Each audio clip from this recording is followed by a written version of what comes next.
watching the SEC on ABC, presented by Starbucks. It's the Dr. Pepper Championship Drive Game of the Week. The Palace on the Prairie in Norman has hosted a lot of big Oklahoma home games over its century-long history. Today it's the site of another as the 8th-ranked Sooners welcome number 22 Missouri back to Norman. Once annual foes in the Big 8 and Big 12, the Tigers are here for the first time since 2011 in a must-win game for Oklahoma. Brent Venables and his team with an eye toward the college football playoff. The coach hoping for more from John Mateer and his offense today against the talented and dangerous Mizzou team, bolstered by the return of its starting quarterback, Bo Pribula. His ankle injury derailed the Tigers' CFB hopes. Now they're cast as spoilers. They'd like nothing better than to deliver a huge blow to their longtime rivals in the city where their coach Eli Drinkwitz was born. The situation's simple for number 8 Oklahoma. If they win out against Missouri and LSU here at home, they are almost certainly in the 12-team playoff field, but lose one of these two remaining games, and they are almost certainly out. A lot of pressure on the Sooners today. And welcome everybody to Norman. I'm Sean McDonough along with Greg McElroy. Delighted to have you with us. Oklahoma in good position as a result of back-to-back road wins against top 15 opponents at Tennessee and Alabama. Greg, they won last week with just 212 yards of offense against the Crimson Tide. We expect them to be more aggressive on offense today against the terrific Missouri defense. As a matter of fact, the Tigers are top 25 in the country on both offense and defense, led by the ground game and the leading rusher in the nation, Ahmad Hardy. And he's been fantastic this year. I mean, nearly 1,350 yards.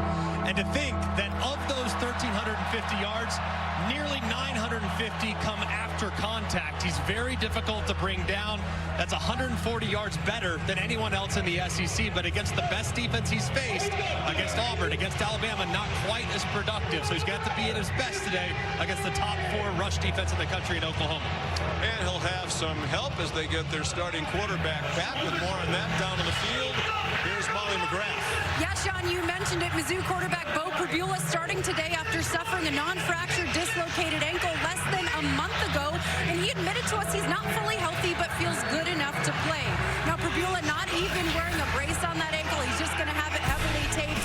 He was a full participant in practice this week, but I watched him in pregame warm-ups. He was running around, sprinting on the field, moving well with no visible limitations. Sean, Greg?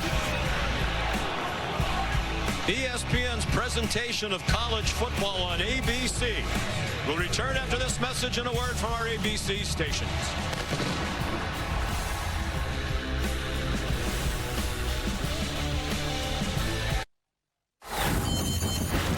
You're watching the Dr. Pepper Championship Drive Game of the Week. And it's the 98th meeting all-time between Oklahoma and Missouri. Brent Venables' team 8-2. Trying to win out and make the college football playoff. Eli Drinkwitz' team started out 5-0 with playoff aspirations. A tough home loss to Alabama. They come into this one having lost 3 of their last 5 overall, but it's 7-3. Still a chance for a third straight 10-win season. Tate Sandel's kickoff is a touchback. Oklahoma won the toss and deferred, so Eli Drinkwitz would like to take the ball and hand it to Bo Pribula, the graduate student, first year at Mizzou, as a transfer from Penn State, where he spent 3 years. Was having a nice season for the Tigers before he dislocated his ankle 4 weeks ago at Vanderbilt, and he's back better than most expected. He gives a great tip of the cap to the medical staff at Missouri.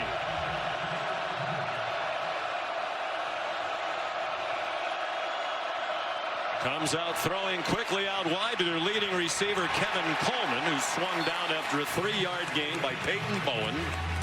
Coleman by far their leading receiver. Bo Pribula to be back this quickly is truly remarkable. To get injured at the end of October, to return this quickly.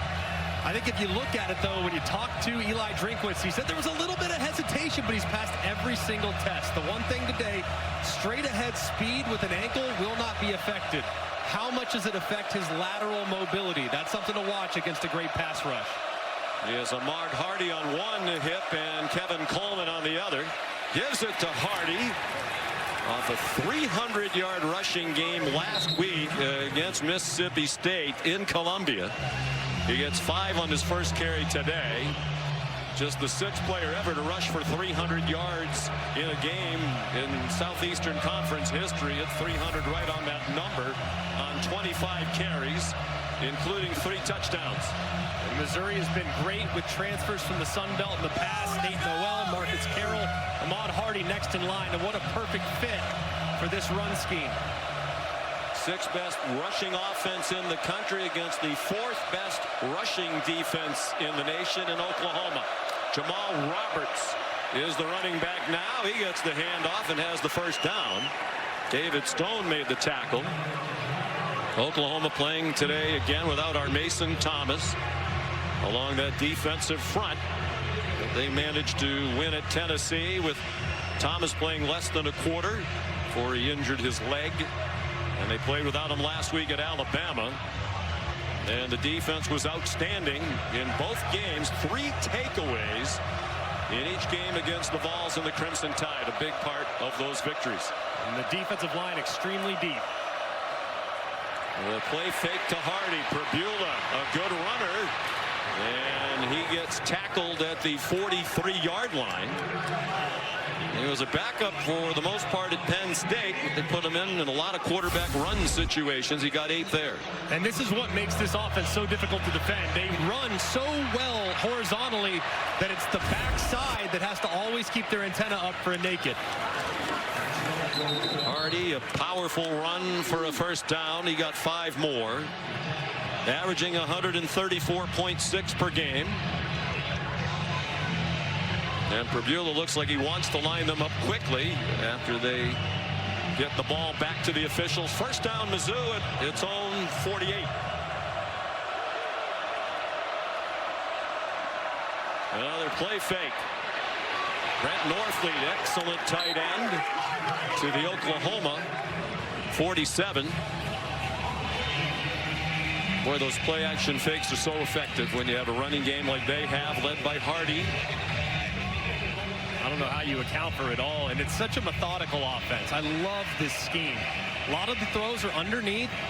You look at Bo Perbula's numbers, not a lot of throws downfield, very few that travel 20-plus yards in the air, but they're very efficient. They stay in front of the sticks, and it's all because of how they can utilize misdirection in the run game. It is a ball control offense. They average more than 32 minutes per game time of possession.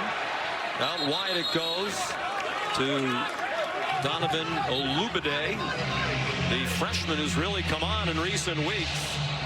Had a touchdown catch in their win against the Mississippi State Bulldogs last week. He came up a yard short of the first down. 3rd down and a short 2. That's one area of this Missouri team. Everyone talks about the run game and Hardy. I think they are very underrated at wide receiver. Very few drops, extremely efficient, and do a good job marrying up this run game with how they attack free space. They have Roberts back in on 3rd down and short. He's a little bit bigger. He rips through a hole and has a first down. He'd be the featured back on a lot of teams. He's rushed for nearly 600 yards this season, averaging better than 6 yards per carry, and he got 7 on that one. And a great job by the left side of the offensive line and the tight end, Jordan Harris, moving that defensive front for the Sooners. Nice opening drive for Missouri. Jamal Roberts again to the 33. The offense coordinator and play caller is Kirby Moore.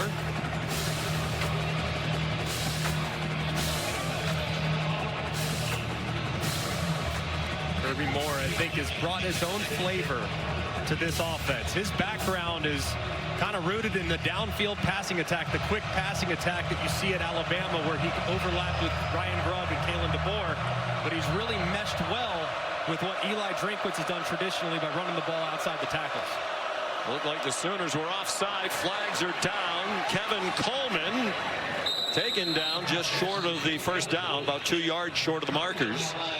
David Stone made the tackle. David Smith is the referee leading this Southeastern Conference crew.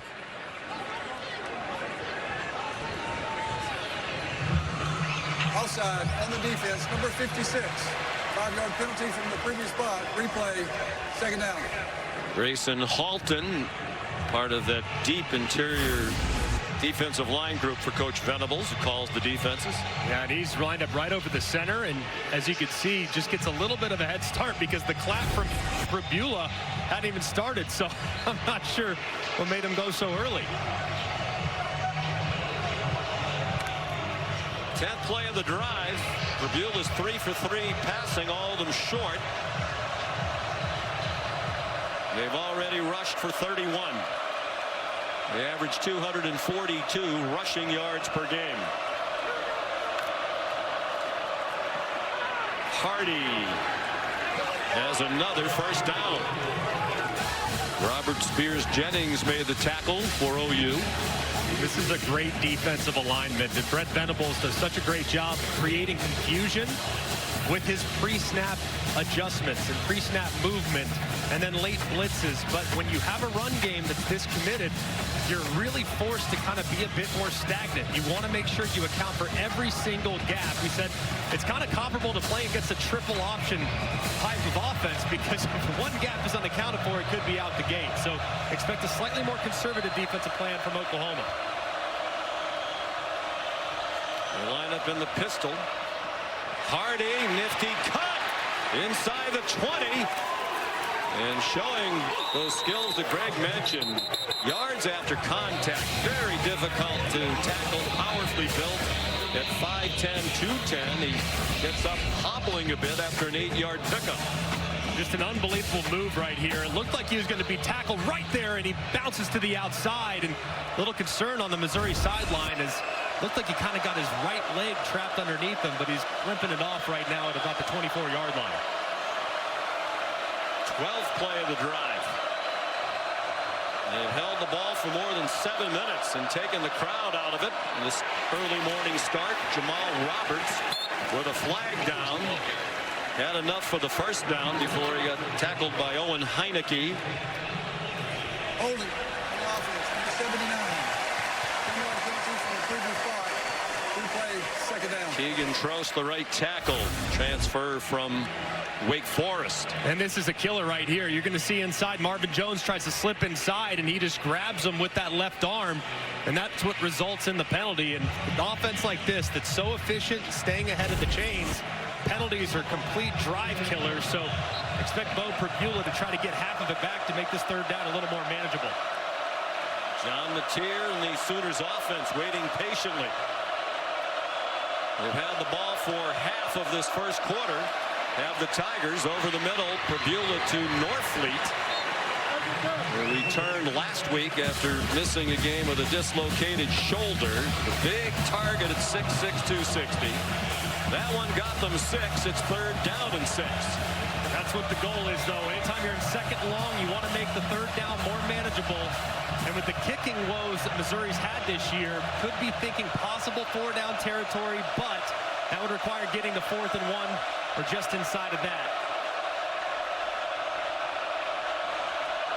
They're 2 for 2 on third down on the drive.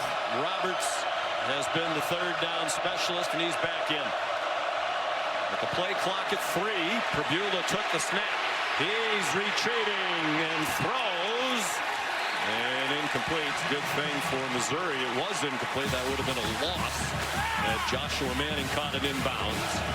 So the penalty derailed a very nice drive for Coach Drinkwitz. And as you said, the field goal situation is iffy. They had a returning starter in Blake Craig. He was injured in their opener against Central Arkansas, non-contact knee injury while covering a kickoff. So they've done it by committee since. When they're near the 20-yard line and they're shorter kicks, it's Robert Meyer, a true freshman who's 9 out of 12 for the year. Very little breeze to speak of. It's an ugly-looking kick, and it got through from 39 yards.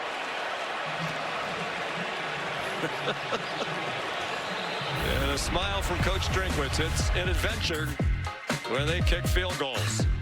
Looked like it was nearly touched off the left-hand side, but you watch it just cut ever so slightly off the left side of the upright. for 3 points. A fairway hit, but not leading the tour in driving distance.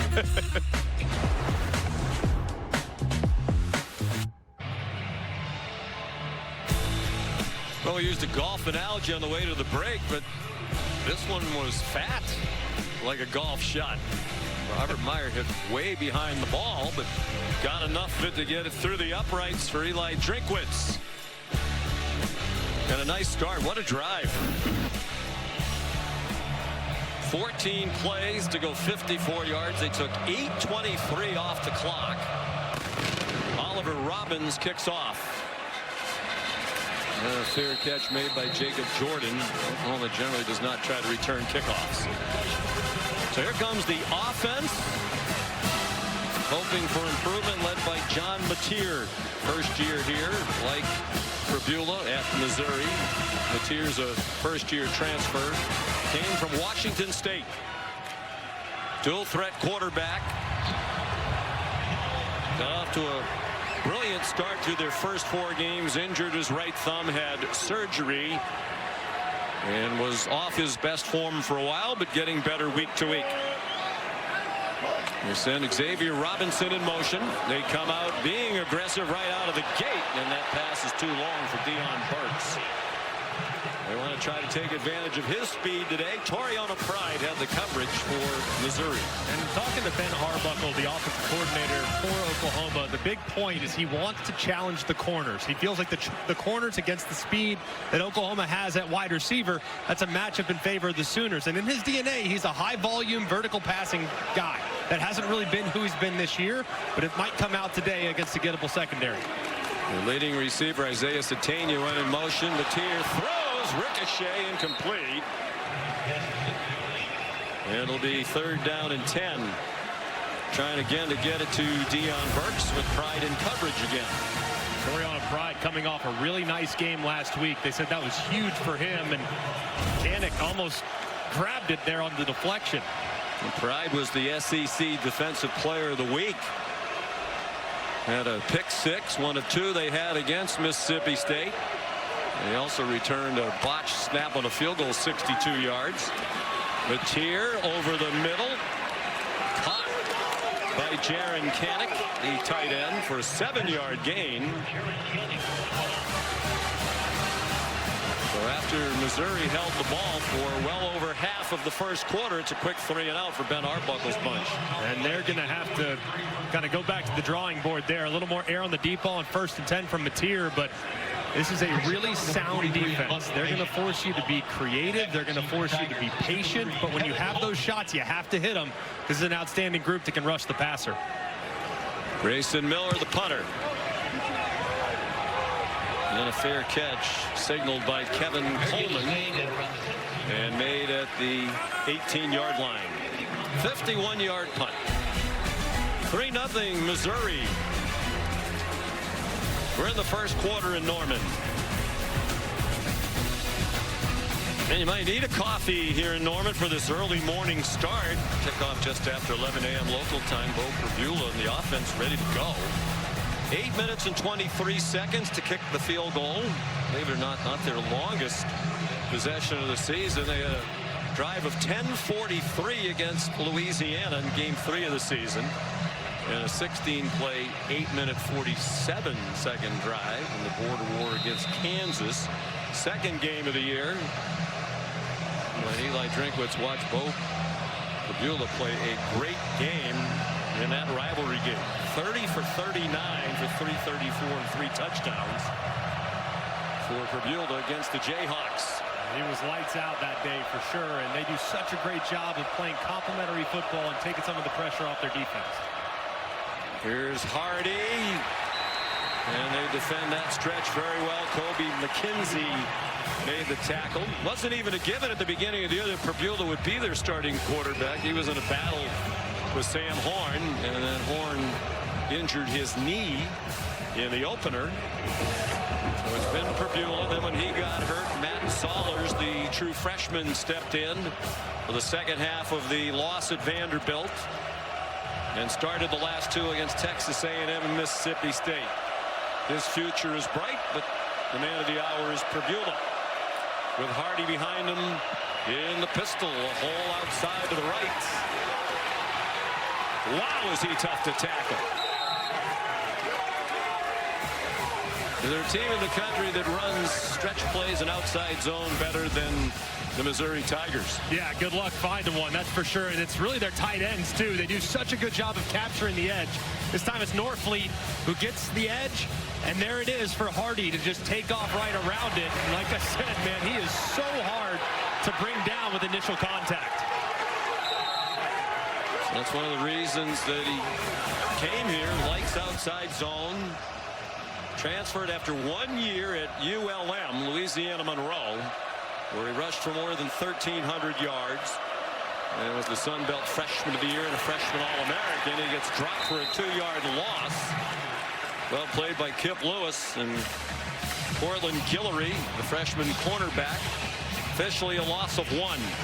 Already a game of adjustments for Brent Venables defensively. He's going with a bit of a 3-safety look, where the deepest defender is about 9 or 10 yards right in the middle of the field. Then he has 2 safeties to the outside that are very capable at about 8 yards to come up and run support. So he's already tweaking where he's at in the back end, not being threatened by the downfield throw from Missouri. Kevin Coleman lined up in the backfield and then went in motion. Prabula about to get smashed. Swung down for a sack on a 2-yard loss by Dominic Williams, part of that deep defensive tackle room. And this right here is tough because Hardy's responsible for the block on the inside, but it takes a little bit too long. As you can see, he takes off, which allows the linebacker Lewis to trigger, and that's what results in the sacks. Your running back's got to stay in there just a little bit longer before he escapes, because that's what led to the pressure. 38 sacks for the year for Oklahoma, tied with Texas A&M for the most in the country. On 3rd and 13, that trickery fails. Grayson Halton ruined it. Dropped Jamal Roberts for a loss. They'll mark it back at the 34-yard line, a loss of 4. And this is a really tough ask right here. Watch the center. As the center's trying to work out to the defensive tackle that's lined up, head up to outside the left guard. And that's a long way for the center, Tollison, to try to reach him. He can't. It's tackled for loss. Connor Wesselman, the punter. There is a flag down at the line of scrimmage. Isaiah Satania, fair catch at the 25-yard line. 41-yard punt.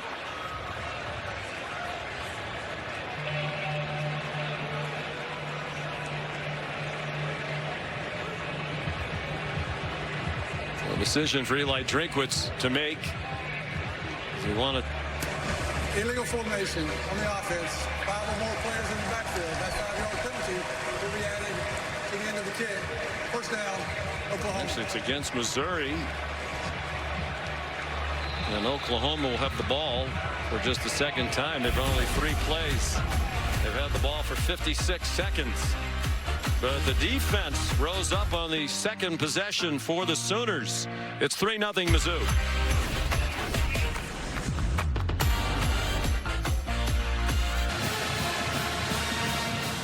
Today's Impact Players are brought to us by Fairfield by Marriott.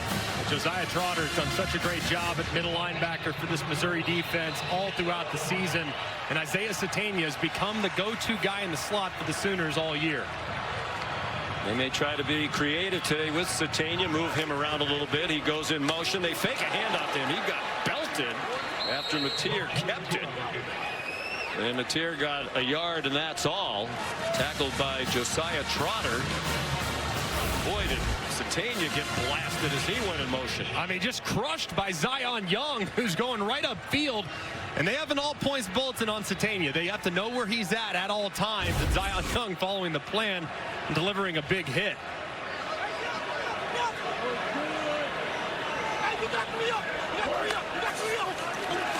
Mateer retreating. There are a couple of flags down. The ball caught for a loss. Back to the 26-yard line by Xavier Robinson. Trotter there, the leading tackler for Missouri. And Ben Arbuckle said he's the best linebacker he's seen on film this season. A couple of officials threw a flag. Might have been the right tackle. Looked like he wrapped up Damon Wilson pretty good. There are 2 fouls on the play.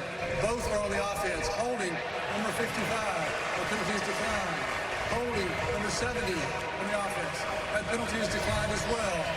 3rd down. 2 of the 3 freshman starters along the offensive line. Ryan Foje is a true freshman at right tackle. The left guard, Eddie Pierre-Louis, is a redshirt freshman. Michael Fasusi starting again at left tackle. They're going to have to help those freshmen out because these 2 ends, Zion Young on one side, Damon Wilson on the other, as good a tandem as you'll find in the SEC. They are game wreckers. They didn't take the penalty because the play went for a loss of 5.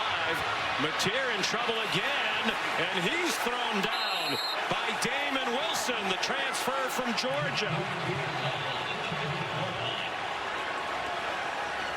First sack for the Tigers. It goes for a loss of 11 for OU. And they're trying to help out with their tight end, Kanik, on the right side to just give Foje a little bit of time. So what does Missouri do?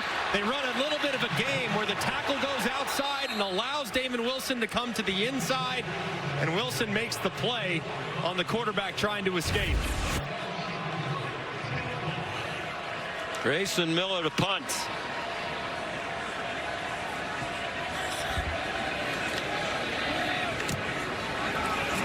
Flag down at the line of scrimmage. Coleman with a flag down near him. He scampers out of bounds on the far sideline. 50-yard punt. There are a couple of flags on the play.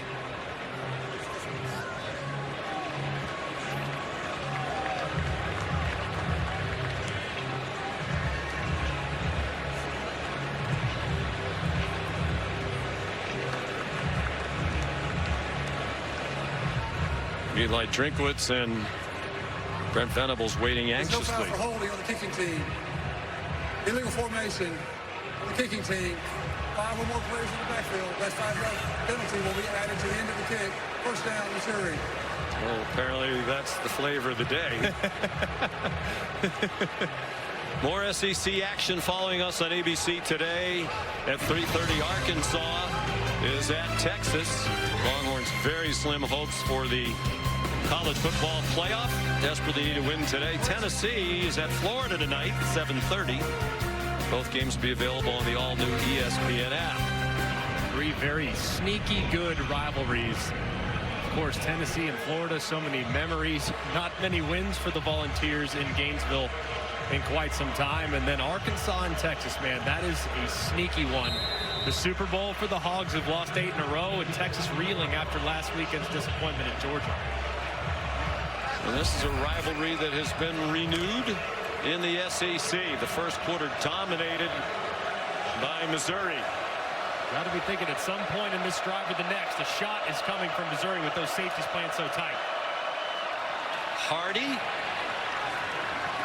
Looked like they stacked him up at the line. He powered ahead for 2 on what is perhaps the final play of the first quarter. Oh, Pribula does look like he's trying to line them up quickly. Hardy, the running back, in the pistol.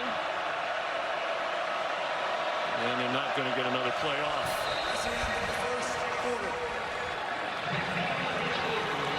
All Missouri, but the lead is just 3-0. ESPN's presentation of college football on ABC will return after this message and a word from our ABC stations.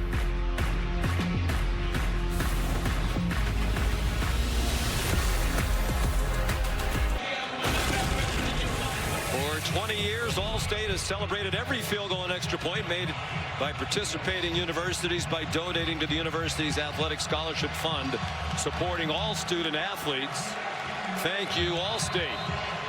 The only points in this game, the 39-yard field goal that was struck a little fat by Robert Meyer, but made it through. They didn't need the net for that one, as it barely got over the crossbar, but it counts.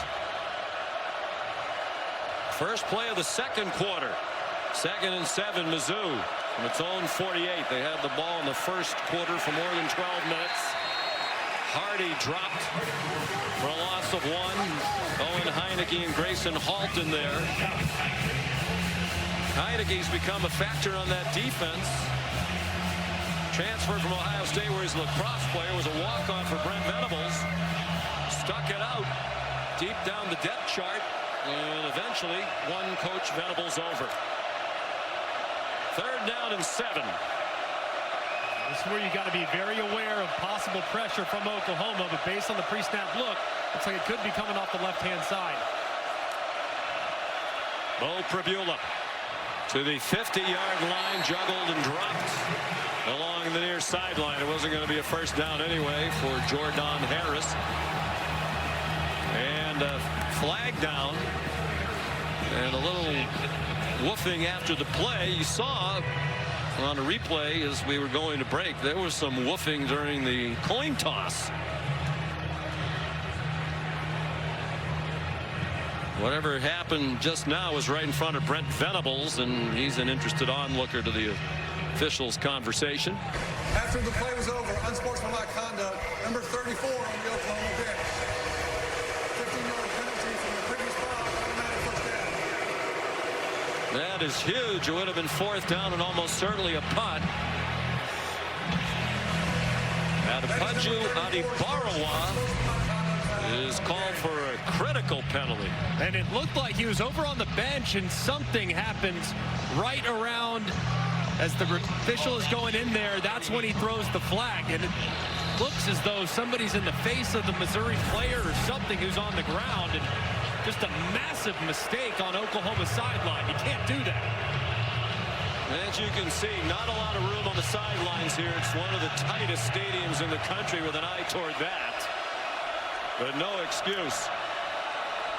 Pribula after the fake, trying to throw it away, it seemed, or get it to Norfleet. It was almost a diving interception by Robert Spears Jennings after the pressure came from Marvin Jones Jr., and Spears Jennings is not getting up.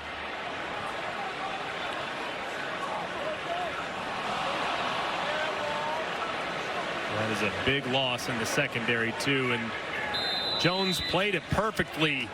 They got hit on a couple of nakeds earlier, and looked like as Spears Jennings was trying to make the play, kind of landed awkwardly on that right arm. He's an important player in that secondary, a senior from Broken Arrow, Oklahoma.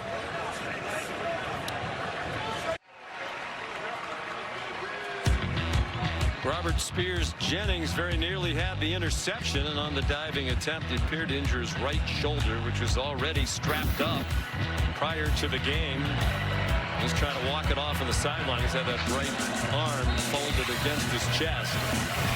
So play resumes with Missouri leading 3-0, less than a minute into the second quarter. Spears Jennings in the tent now. 2nd and 10 for Missouri. Oklahoma had the ball for 13 minutes and 4 seconds to 2:45 for OU. And since that first drive, Oklahoma's done a much better job up front along the defensive line of penetrating and getting vertical, which has slowed down this Missouri run game. Jamal Roberts, the running back, and he's thrown down for a loss by Owen Heineke. Loss of 5.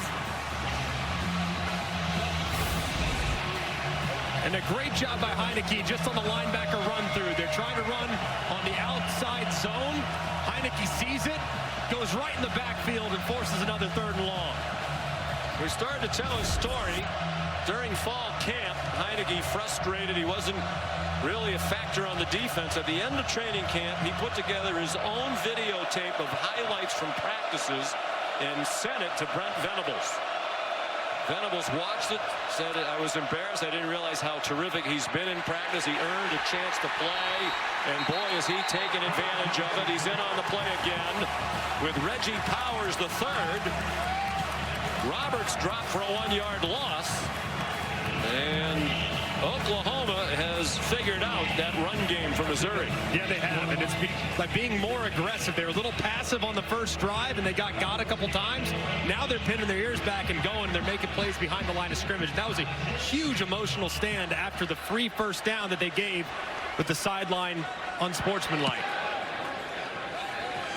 End over end punt by Wesselman, and downed at the 2-yard line. 40-yard punt, perfectly placed by Wesselman, the transfer from Stanford.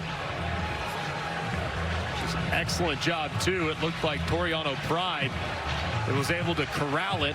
No, excuse me, that's Johnson, the wide receiver. Number 2s, the bane of every college football announcer's existence.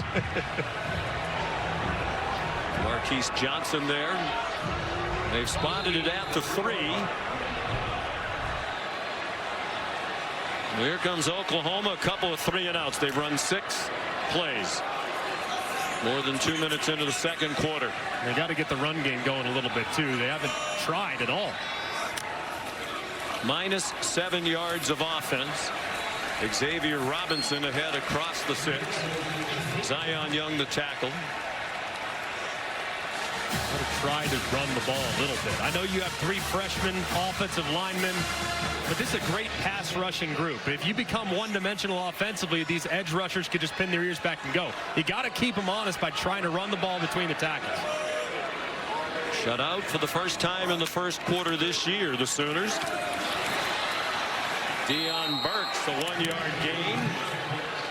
Josiah Trotter right there for Corey Batoon, the defensive coordinator. Continues to be just one of the best coached defenses I've seen this year.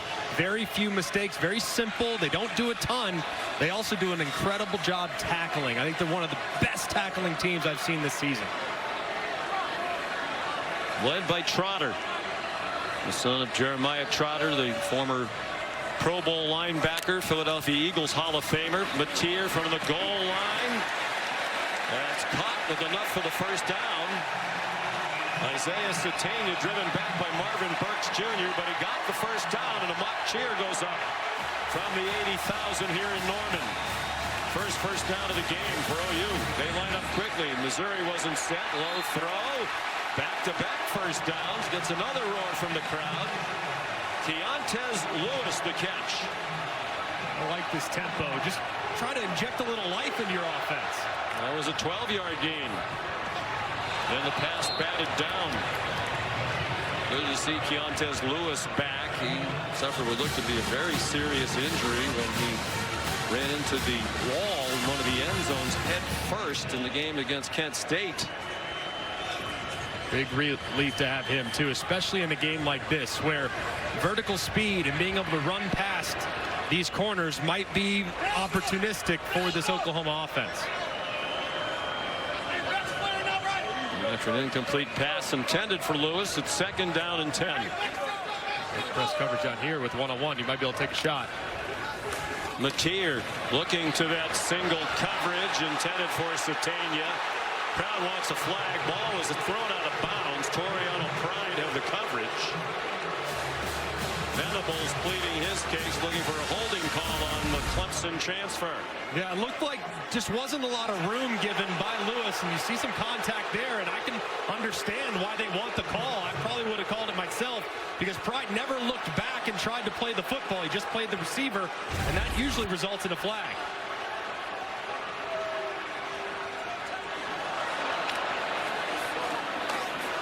On 3rd and 10, a flag thrown. Mateer on the run. Diving interception attempt made by Dre Norwood. It's an incomplete pass and a likely holding call against Oklahoma. On the offense, number 66. The penalties decline. Eric Simmons has come in at right tackle. Starter earlier in the year, now a backup for Coach Venables. That's not something you'll see very often where the tackles are on an island by themselves. They've said all throughout, hey, we got to help the tackles with tight end presence or with running backs and chip protection. That time, Simmons one-on-one, and he has to grab the jersey. 3rd punt already for Grayson Miller. Kevin Coleman fielded it at the 30 and gets dropped at the 33. 43-yard punt. You're watching the SEC on ABC, presented by Starbucks. It's the Dr. Pepper Championship Drive Game of the Week. Kick off your Week 12 NFL Sunday at 10 a.m. with the Countdown crew on ESPN and the all-new app. They'll have the early breaking stories, injury updates, and previews of every game right up to the kickoff. Then cap your NFL week with Monday Night Football at 8. The Carolina Panthers and the San Francisco 49ers. Peyton Eli's alternate broadcast to be on ESPN2. Coverage begins with Monday Night Countdown at 6 p.m. How about the Panthers 6-5? Started 1-3, 5-2 since.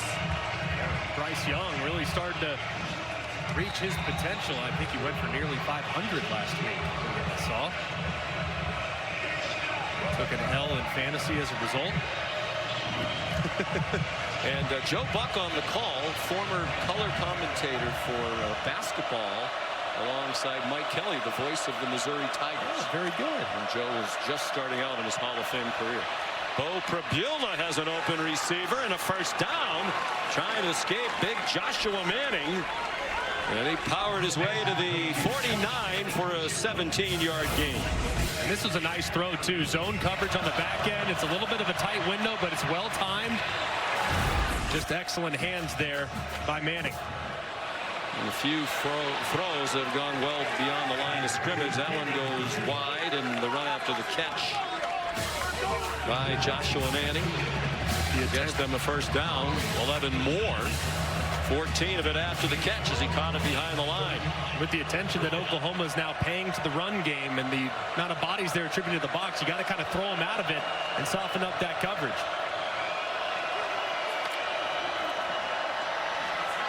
Back shoulder throw. Prabula. Flag thrown at the end of it.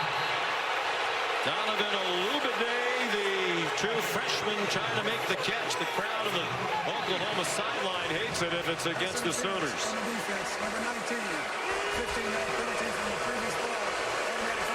It's on Jacoby Johnson. I think it's a good call, though, too, because it looks like Olubade is trying to create some separation. Johnson grabs the right arm and kind of pulls him back inside. You see, as the right arm right here, that's where he grabs him. And that's what I think results in the flag, and a good call. And for the first time all year, Matt Austin agrees with you as he's nodding his head from the Palace in Kentucky. Broken clocks right twice a day. Yes. Crowd agitated. It hasn't been a great morning here at Gaylord Family Oklahoma Memorial Stadium for the home team. Roberts carries. Boos continue to rain down. This is the spot of the field where Brent Venables likes to ramp up the pressure a little bit. Knowing the field goal kicking issues and challenges and inconsistencies, this is where he likes to bring some heat. Likes to bring those linebackers, so always keep your antenna up for pressure as you approach the 20-yard line.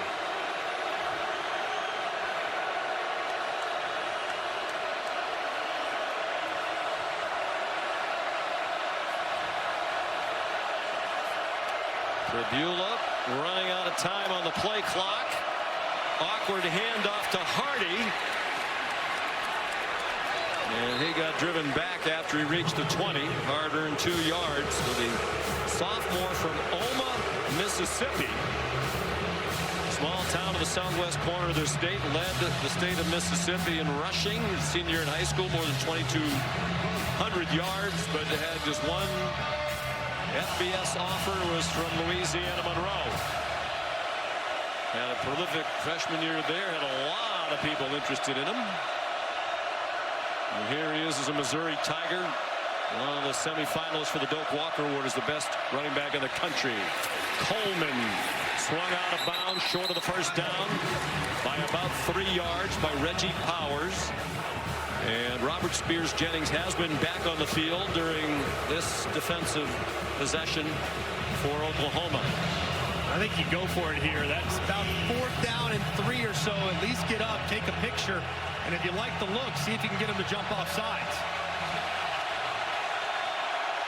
Hardy's the running back. Will they snap it and try to draw him offside? They've been very good on fourth down. They're first. Eli Drinkwitz wants time to think about it. Fans still voicing their displeasure with the pass interference call. Midway through the second quarter, 3-0 Tigers. You're watching the SEC on ABC. One of two games around the country today matching ranked teams. Number 8, Oklahoma, in position to make the college football playoff if they went out against Missouri and LSU. Number 22, Missouri, moved back into the top 25 with a victory last week against Mississippi State. Fourth down and 3, the offense back out there. And I agree with it, too. Missouri's been one of the best teams in the country in converting got-to-have-it situations of 3 and less. They're a top 8 in conversion. Quarterback run has usually been their friend in this scenario, but with a bum ankle, might just lean on their running back, Roberts. And whistles before the snap. Prior to the snap, timeout. Oklahoma. They're first. This will be a 30-second timeout. Brent Venables wants to talk to his defense. Midway through the second quarter, Sean McDonough, Greg McElroy. You know, if you're an Oklahoma fan, you kind of have to feel like you're fortunate to only be down 3-0, don't you? I mean, Missouri has really dominated the game so far. Yeah, completely. Right now, Oklahoma has 13 offensive snaps for just 17 total yards. They haven't been able to run the ball at all. They have negative yardage rushing. So it's a big down right here for Missouri. I like going for it. Look, your field goal kicking operation has been less than stellar. The offense, however, has been elite in converting down and distances similar to this. So I think I would go for it, but it's looking like they're going to make an adjustment. And the field goal unit back out there. Robert Meyer, he made a 39-yarder. Even though he hit well behind the ball on this grass field. This is from 35. Light breeze at his back. Shouldn't need it. That one's low. Looked like it got deflected at the line of scrimmage. And now there's a skirmish and flags flying with a pile-up near the 30-yard line. Peyton Bowen, who almost blocked the first field goal that was made by Meyer, did get a piece of that one. Venables right in the face of one of the officials and being restrained by his assistant coaches, really giving it to the back judge. Looked like there was an Oklahoma player, and it looked like someone else engaged, and the Oklahoma player kind of trucked him near the 25-yard line. After the play is over, personal foul, number 56 on the defense.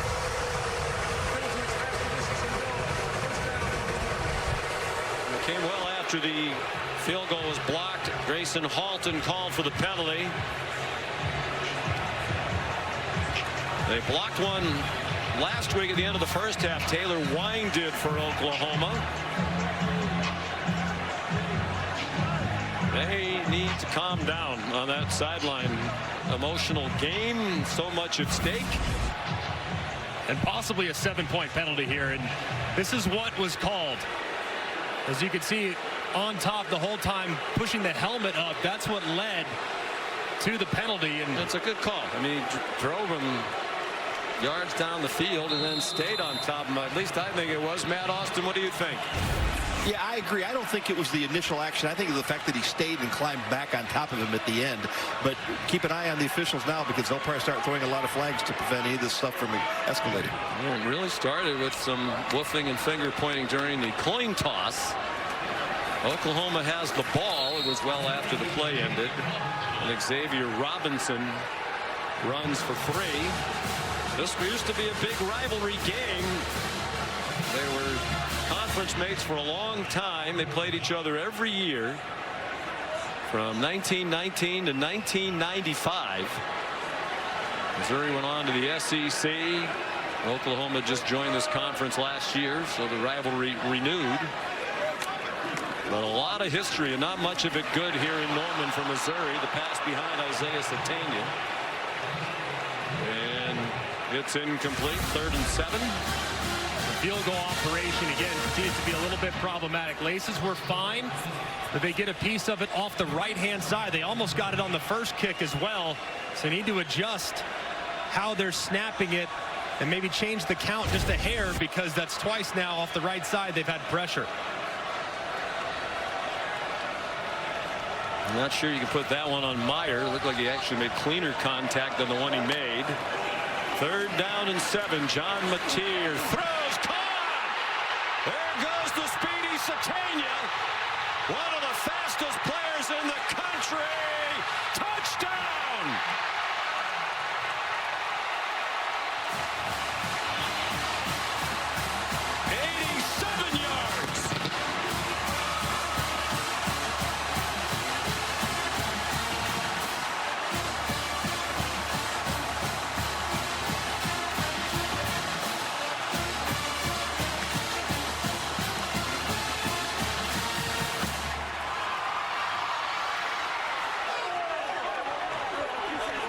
Well, he came in saying they wanted to be more aggressive, throw the ball deeper down the field, particularly to Satania.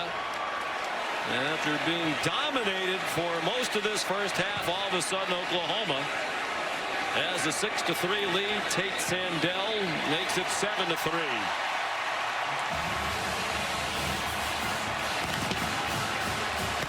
Now this is a combo. It's called lock and combo. So what it is, it's man coverage against the three offensive weapons one-on-one. But when they change spots, you lose leverage immediately. Satania moves to the outside, then breaks it back across the face of the defender, and there was nothing but green grass out in front of him. Excellent execution, creating a bit of a vapor trail and separation. Accurate throw by Mateer, and it's off to the races for the Sooners. He was a national caliber track athlete as a sprinter in high school, almost pursued sprinting in college. The former shortstop Mateer adjusting his delivery to get it to Satania. His dad's a track coach. His mom was an Olympic sprinter for Jamaica. He can fly, and Mateer did a great job to put it in the right place for him. 87 yards, a career-long catch for Satania, surpassing the 76-yard touchdown he had against Ole Miss here, and it's also the longest pass of Mateer's career. And that was just unbelievable execution. Knowing you're going to get man coverage from Missouri, you take advantage of it with the bunch formation, create a big play. Sandell popped it up. Fair catch made by Tavares Jones. Probably a sigh of relief for Ben Arbuckle. Some dissatisfaction, I think, even from Brent Venables. I mean, he was pretty candid with us yesterday that he gave a mandate to the offensive staff to be more aggressive. You know, it kind of felt like because they're so good on defense and special teams, they were playing quote-unquote complementary football, which is usually a good thing. Said, no, we don't want to just sit on the lead and protect it. We want to try to score more points. Yeah, and if you want to get to the highest levels of the sport, you got to be able to fill it up offensively. So Missouri down for the first time today, tries to reestablish the run with Ahmad Hardy. And as Ben Arbuckle and John Mateer told us yesterday, they did enough to win at Alabama, even though they had 212 yards. Mateer said, I was told all week, most important thing is don't turn it over. Right. And we didn't. They were +3 in the turnover margin against the Tide, and that was the deciding factor. It always feels like, though, when you watch this Oklahoma offense, there's more in the tank with their weapons and quarterback. And now North not only took off early, but he didn't realize he was the only one moving. Good route, though. Ball start, number 87 in the offense. 5-yard penalty. Second down. Got to go to show you how loud it is in here. Can't even hear the whistles, but I mean, look at the route. You set it up, you adjust off the fly. He's like, oh, I'm wide open. Oh, no. Got a quick start.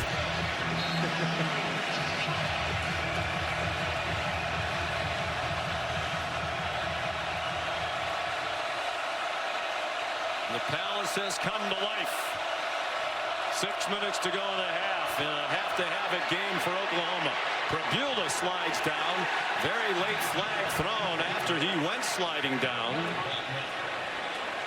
The officials have been very busy here in the first half. This will be the 9th penalty. Holding, number 77.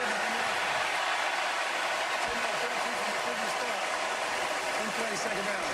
Curtis Piegler, the right guard, part of an offensive line that's been rock solid for Missouri this year. And you can always tell the guilty party. Watch as soon as he finishes the run, watch his head turn around and look for the official. 77's right there. Where's he? Where's he? They didn't see me, right? Oh, yeah. Saw you and got it. Another big mistake from Mizzou. Their 4th penalty. Oklahoma's been flagged 5 times. And important penalties on both sides. 2nd and 22.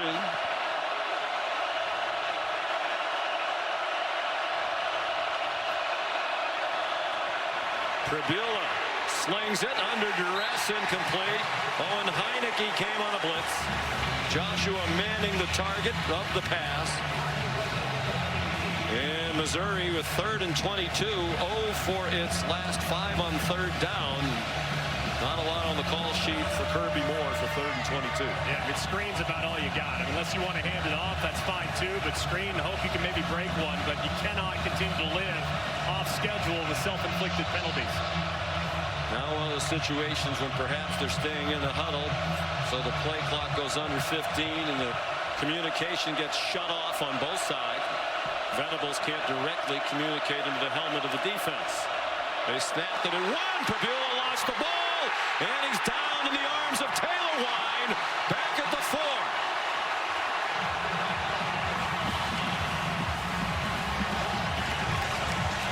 They are going in reverse here in the 2nd quarter. That's a 9-yard loss. Perhaps a little rust here from Prabula. It's an RPO, so you can hand it inside. That's what Roberts is expecting. Instead, Prabula decides to take the quick throw to the left, but his running back knocks it out as he's trying to release the ball. They're broken up by Jamal Roberts. From the back line of the end zone, Wesselman, not a good punt. Lands at the 35 and is out right there.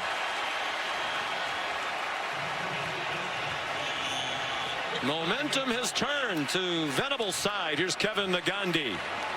3, back to you guys. All right, thank you very much, gentlemen. They mark the ball at the 35-yard line. John Mateer dancing around, running out of time, got rid of it to avoid the sack, threw in the direction of Xavier Robinson. Sterling Webb applied pressure. Now the redshirt junior from Little Elm, Texas, in the Dallas-Fort Worth area. Mateer's got to be a little more decisive against this pass rush. That time he looked like he had a guy open in the flat, decided to hold it a little bit too long and paid the price. Got hit hard at the end of that play.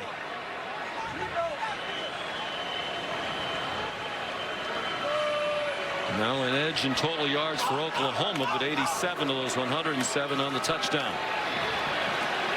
Mateer run down from behind after a gain of 1. Jalen Catalon, playing in his 7th season of college football, the 24-year-old safety.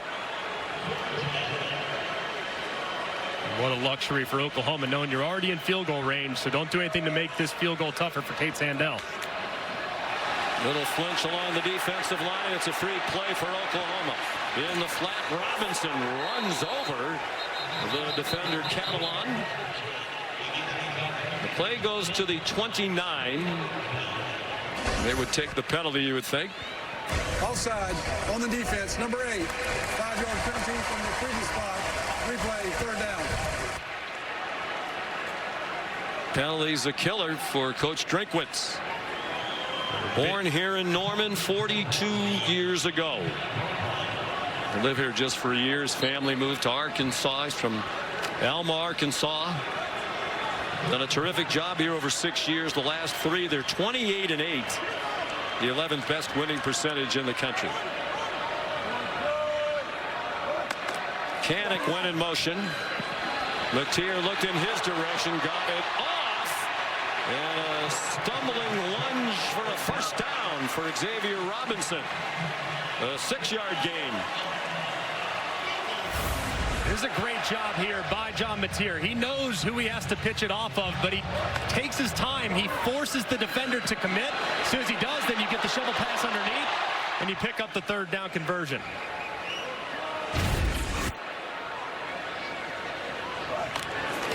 Robinson remains the running back. Single coverage.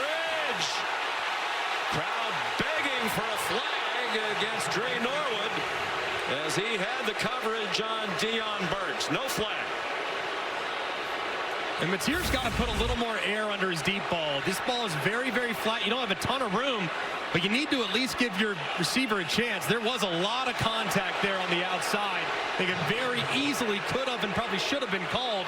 But if you give him a chance by underthrowing it, then you have a much more likely chance of getting the DPI. On 2nd and 10, well within field goal range. Open receiver, but a high throw. And it took Giovanni Gibson out of bounds.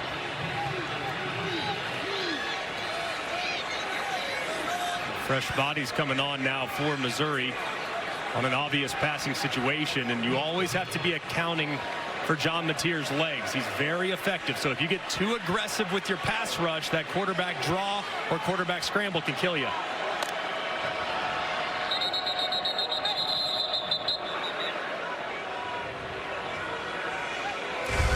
Previous plays under video review. The ruling on the field was a pass was incomplete. It looked to be pretty clearly out of bounds from here, but there's undoubtedly a reason David Allman stopped it. So we shall see. Great catch with one hand, but did a that left toe a little closer. I think he's just trying to see if the left toe came down before the other foot was out of bounds. Exactly what time, too, from the progressive pylon cam, you get a look at it. Ball is secured right there. I don't know. It's very close. But when does he possess the ball, right? It's still moving just a hair. I'm not even sure that other foot is inbounds by the time he caught it. I mean, the ball right there still moving, moving. That's out of bounds. He doesn't have possession. Yeah. Great effort. Yeah. The ball was in his hand, but then it kind of slides down. Let's bring in the expert, Matt Austin. Matt, what do you think? Yeah, I agree with you, Sean. I don't think this is considered firm control. The ball is still moving in the one hand before he tucks it away, and both feet seem to hit almost simultaneously. So I would be surprised if they overturn this.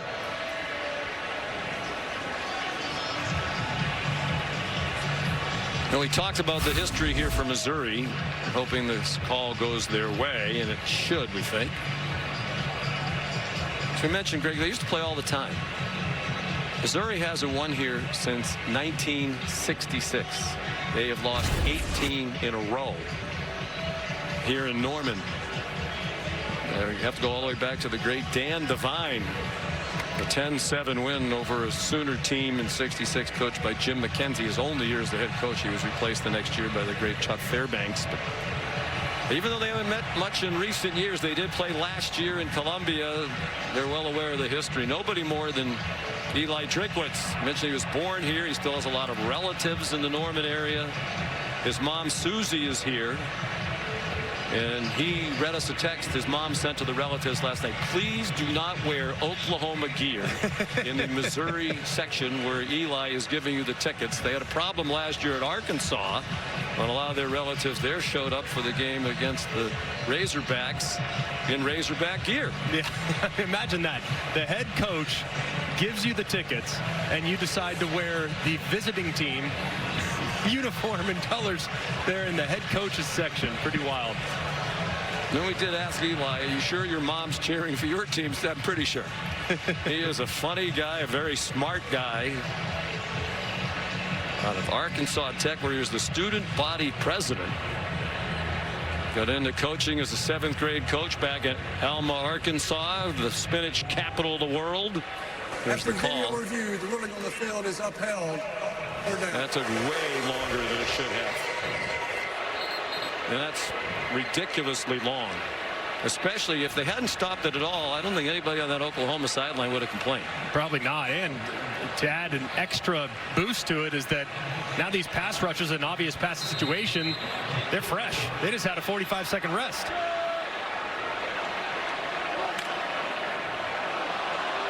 Third down and 10. A lot of cushion down here in the slot. Close that up. And 3 out of 6 on third down, but 0 for 3 on third and 10 plus. Mateer skipping toward the marker, past it, and then banged out of bounds by Josiah Trotter. But a 15-yard run for the gritty John Mateer.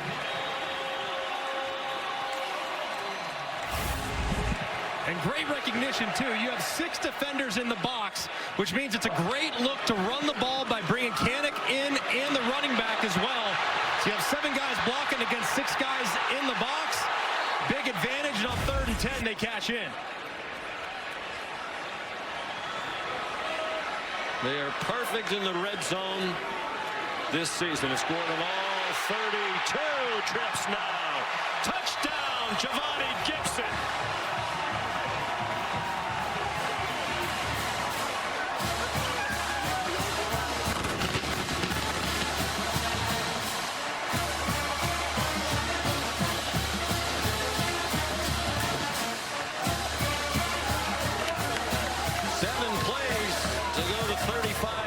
After the short punt.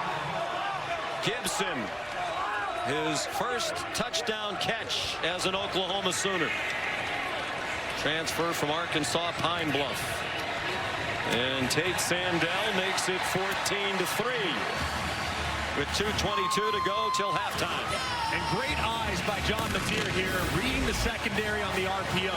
You watch him, he's seeing this defender the entire way, which means as soon as that defender hesitates and the receiver wins inside, you know you have a green light to throw it high in the back of the end zone. They do it beautifully, and you can see it really here. Look at the eyes of Mateer, that red stripe down that helmet, exactly where it needs to be, and a great job, too, on the outside by Gibson, winning inside. Because if he gets forced at the outside, there's a broken play, but him winning inside against Norwood allows for the space and separation and the quarterback to deliver the ball. To Gibson, big target at 6'2", 211. Mentioned from Arkansas Pine Bluff, but Arkansas Monticello before that. And 70 catches at Arkansas Pine Bluff last year, was a second-team FCS All-American. It started so well for Coach Drinkwitz, Bo Perbula, and the Tigers. The game has taken a dramatic turn, starting with the 87-yard touchdown Tier to Satania. They're going to try to return this kick. Tavares Jones down at the 20-yard line. Let's take a look at who's bringing the heat, brought to you by Sonic. Well, it all started with the special teams getting a piece of the field goal after they decided not to go for it on 4th and 3. They answer quickly on a third down to Satania, takes it to the house 87 yards to take the lead. And then after a nice stand defensively, they pay it off a couple moments later with Mateer finding Gibson in the back of the end zone. I mean, this game has flipped immediately from being all Missouri to now all Oklahoma in the waning parts of the second quarter. Bo Perbula throws it out to an open Lubide, who shoved out of bounds at the 38 for an 18-yard completion of the freshman from Chicago, went to IMG Academy in Florida, and was a top 100 recruit. That was a beautiful throw there by Perbula, layering it over a defender. And it's the 2-minute timeout. 2-minute timeout.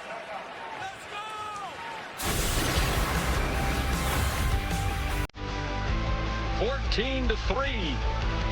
Oklahoma on top. A couple of touchdown passes for John Mateer today.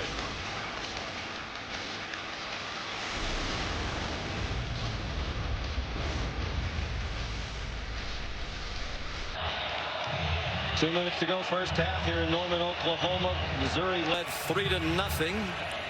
They had a 4th down and 3 at the 17 going in midway through the second quarter. Lined up to go for the 4th down after an Oklahoma timeout. Eli Drinkwitz changed his mind despite the fact they've been good on 4th downs this year and bad kicking field goals. And the game is turned on that play. They tried the field goal. It was blocked. 14 zip for OU since. Prabula takes off running, has Roberts blocking in front of him. He gets chopped down just shy of the line to gain. A 9-yard pickup for Prabula, who was more of a runner than a thrower when he came into games off the bench at Penn State. Michael Boganowski made the tackle. The check down, good for a 1st down to the 48 of Oklahoma. Roberts the catch, 5-yard gain, 1:36. The clock stopped. 2 timeouts for Mizzou going very quickly, but they have to wait. Norfleet is slow coming back to the line of scrimmage. And he was way downfield.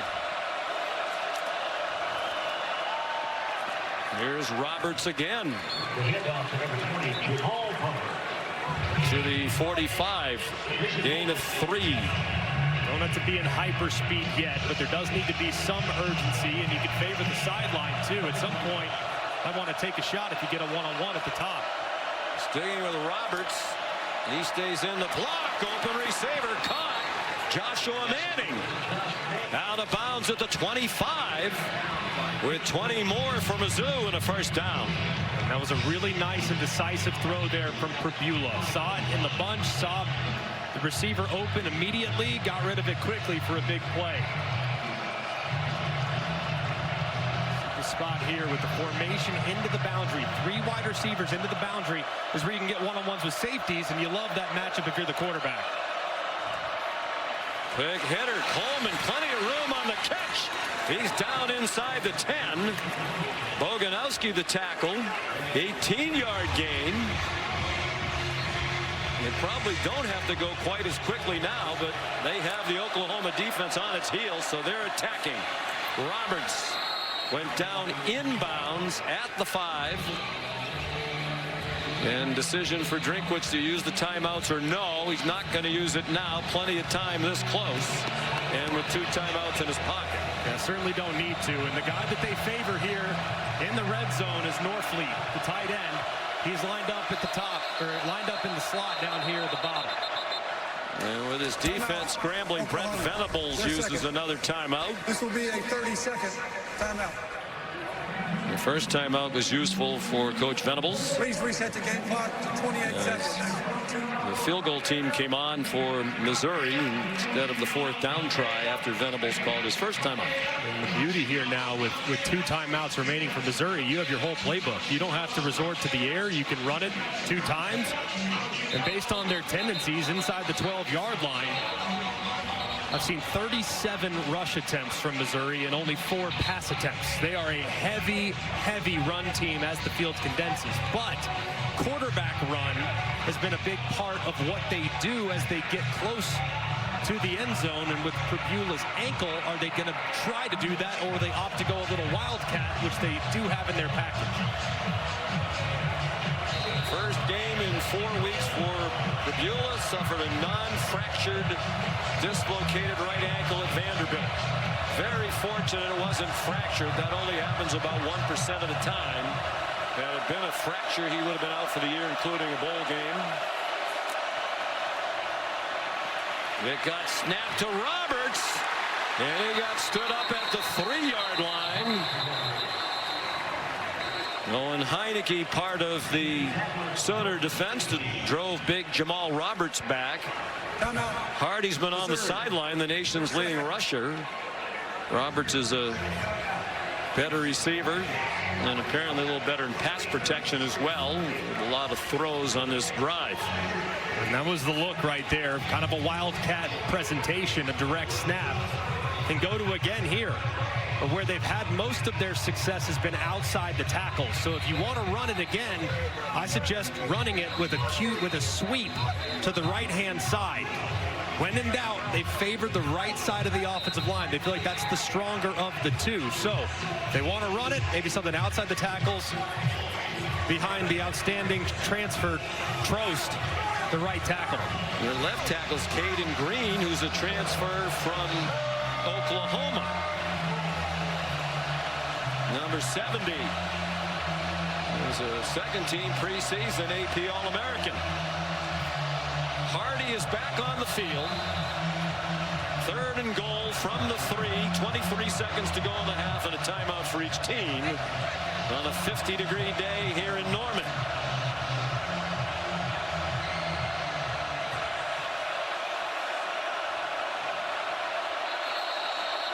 Tribula under center, and a timeout called by OU. A new look.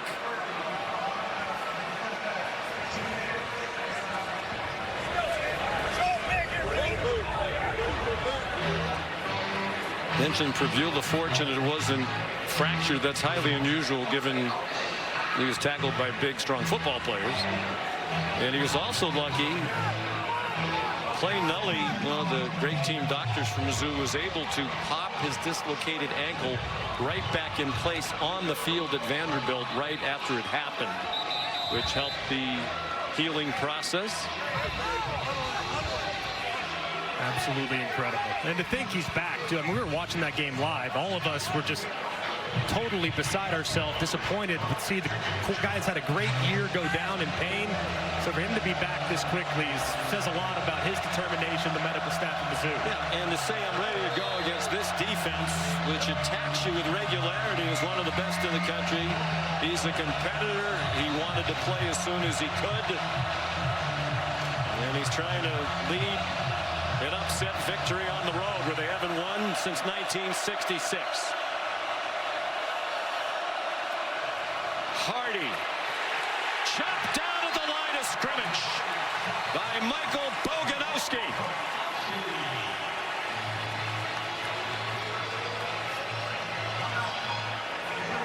And Missouri used the timeout. And a great play here by Boganowski.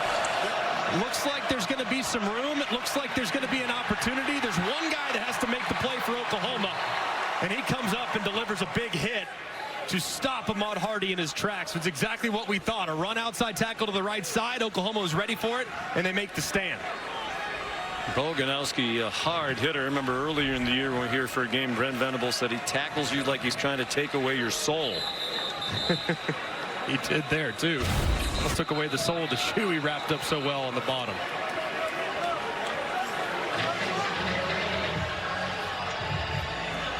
So the field goal team is coming on again. I'm really surprised.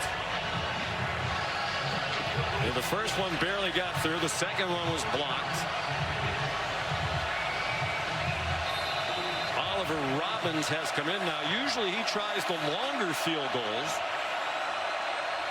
With Meyer not making great contact, they'll give him what would ordinarily be a chip shot, and he drives it through from 21. So they make it a one-score game. Lost their kicker in the opener. It's been an adventure since. There from Eli Drinkwitz, just thinking to himself, hey, had a great drive here, end of half. They get the ball coming out. Have to get something. To go down 11 points, I think, would have been difficult to try to keep morale at halftime. So I think opting just to take 3 makes some sense. But like you said, a little more conservative than you'd anticipate. Yeah, I think the first one was more questionable than that one. But when we talk about the physicality of these two teams, your success on short yardage situations all year, the strength of your team is running the football. You haven't kicked field goals well. He laughed about the field goal kicking last night. A little surprised, I am, but For sure. I also think he's quite obviously established himself as one of the best coaches in the country. His name has come up now in a lot of the speculation with all these open jobs. I think there's perception he and so many others are just waiting for Lane Kiffin to decide what he's going to do, and apparently that's going to happen next Saturday after the Egg Bowl. But Eli Drinkwitz told us last night, I'm very happy where I am. I'm not in any big hurry to leave. Certainly not about the financial decisions, as he said, when you make $9 million a year. More about where do you have the best chance to win. Satania, the fair catch of the kickoff. There's the Taco Bell Live Más student section. Only one student section can claim the title of Live Más student section of the year. Who will take home the trophy? Why does it have to be one? What do we have a tie? Just give tacos to everybody. No, it's not a participation trophy. Oh, it should be. No. And maybe we could, match it with Dos Equis. Then you could have 2 Dos winners. Interesting play here. Deion Burks takes off with the ball. There's a fast-moving half with that long drive to open the game for Missouri. But then both teams used all of their timeouts. And Brent Venables trying to take a step closer to the college football playoff. Runs to the locker room with a 14-6 lead. And here's Molly Woods, Coach Venables. Coach, your defense kept them out of the end zone at the end of the half. What did you say to your group before that stand? Can't let them pass the 50 in the first place. Just we got to help them out a little better there. Not a good drive, but great response there at the end to keep them out and force the field goal. Yeah, it was a slow start for your team, but they responded. What did you like about the resilience you saw in that first half? Yeah, it's who we've been all year. So just keep being who we've been. And again, this is going to be a hell of a game. So get ready to come in here and again play your butt off for 60 minutes. Missouri's a very good football team. Take care of the ball. Be physical, be great. We've been really good on third downs on defense. So now we got to force some turnovers. All right, thank you, Coach. All right, thanks. Sean. We can tell you his voice is not like that on Fridays when we meet. Very animated.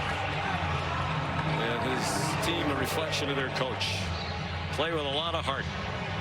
14-6. Oklahoma leading Missouri. Let's send you to the studio now for the Capital One halftime report with Booger McFarland. Here's Kevin Nagandi. You're watching the Dr. Pepper Championship Drive Game of the Week. And you're watching the SEC on ABC, presented by Starbucks. From Gaylord Family Oklahoma Memorial Stadium in Norman. Number 8 Oklahoma leading 22nd ranked Missouri 14-6 at the half. Some chirping before the game started. It was physical as you might expect when these two teams get together. Missouri had a 3-0 lead, but then they had a field goal block that turned momentum against Eli Drinkwitz's team. John Mateer, a couple of touchdown passes, 87 of those 145 yards in the second quarter for Oklahoma came on Mateer's pass to Isaiah Satania. Brent Venables' team had the ball for 8.5 minutes, but has a 14-6 lead, and will get the ball first to start the second half. After a touchback, today's unstoppable performance is brought to us by Ram Trucks. Well, it was all 4th and 3, and Eli Drinkwitz decided after a couple timeouts to send his field goal unit out there. It gets blocked. And then a couple plays later, John Mateer finds Satania across the middle, and he was out the gate for that 87-yard touchdown. A little later on, RPO, beautifully done. Reads the defender and hits Gibson in the back of the end zone to give the Sooners an 11-point lead. Mateer just 8 out of 17 passing for 2 touchdowns and 124 yards. It's a lot of big gainers on the completions. Crowd screaming for his face mask, and I think they're going to get it as Robinson was taken down. Personal foul, face mask on the defense. Number 7. 15-yard penalty will be added to the end of the run. Automatic first down. McClellan grabs the face mask with his right hand as Robinson was trying to burst up the field, and a tough start for the Missouri defense. 3-yard gain, 15 more on the 6th penalty of the game against Missouri. Oklahoma out to the 43-yard line. Trying to go to 9-2 and take a step closer to the college football playoff. Mateer launching one down the sideline, and just a step too long for Deion Burks. Sean McDonough with Greg McElroy, delighted to have you with us for the start of this triple header of SEC action on ABC. What do you look for here in the second half? I think Oklahoma needs to find a way to get the run game going a little bit. Both their running backs a little banged up, so I would anticipate Mateer factoring in there as well. And they got to hit 1 or 2 of those throws downfield because they're there. They just haven't hit them. And then for Missouri, they got to get back to running the football as well. Play action pass zipped by Mateer. to Isaiah Satania for a first down to the Missouri 42. Here's Molly McGrath. Well, I talked to Mizzou head coach Eli Drinkwitz about that shift in momentum after that blocked field goal and long touchdown from Isaiah Satania, and he really tried to calm his team down in the locker room, told his offense to settle down. Xavier Robinson breaks one tackle. Khalil Jacobs whiffed, and then Stephen Hall made the tackle, even though he got run over a bit by the powerful Robinson, who picked up 10. Very rare to see the Missouri defense miss tackles. They're one of the best in the country when it comes to getting the ball carrier on the ground. But Robinson, you could see why he got thrust into the lineup, became the lead back a couple weeks ago. He's very powerful in the open field. He's 239 pounds, just 6 feet tall. He stays in the game. They faked the handoff. Mateer kept it after faking to Satania. Mateer picked up 2. Nate Johnson made the tackle out of a deep defensive front. He should be well rested. He was ejected for targeting in the first quarter last week against Mississippi State. They also lost Josiah Trotter, their leading tackler, for targeting in the second quarter. Mateer got hit on the boundary by Trotter. That was very close to being out of bounds. No uproar on the sideline. Some of the fans didn't like it. And it did look like Mateer was in bounds when the hit was initiated, so I can understand the no call there. And it definitely was. I mean, he's engaged with him well in bounds. And Mateer needs to be a little more careful, too. You don't want to take that unnecessary contact.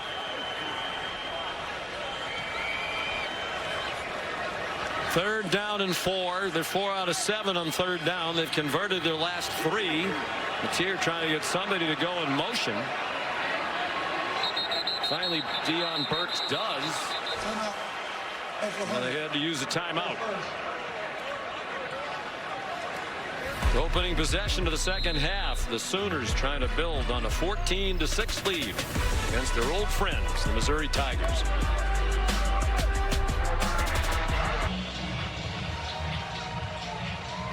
Back in Norman, Oklahoma for the Dr. Pepper Championship Drive Game of the Week. Oklahoma leading 14-6. They've moved the opening possession of this second half down to the Missouri 26-yard line. Here's the 7th play of the drive, 3rd down and 4. With one of the best field goal kickers in the country, but they'd like to extend this drive with a first down. They've used quarterback run before against a favorable box count, but this time it looks like a lot of Missouri defenders in there, so I try to find Satania in the slot up top. Mateer hesitated, and he who hesitates is lost. Zion Young there to swing him down with help from Damon Wilson. It's a 2-yard loss, and here comes the field goal team. And he's trying to work Satania, but this is really well done defensively by Dalen Carnell. He jumps inside of Satania, who's running a slant, and that talks Mateer off the slot slant throw, and it results in a sack.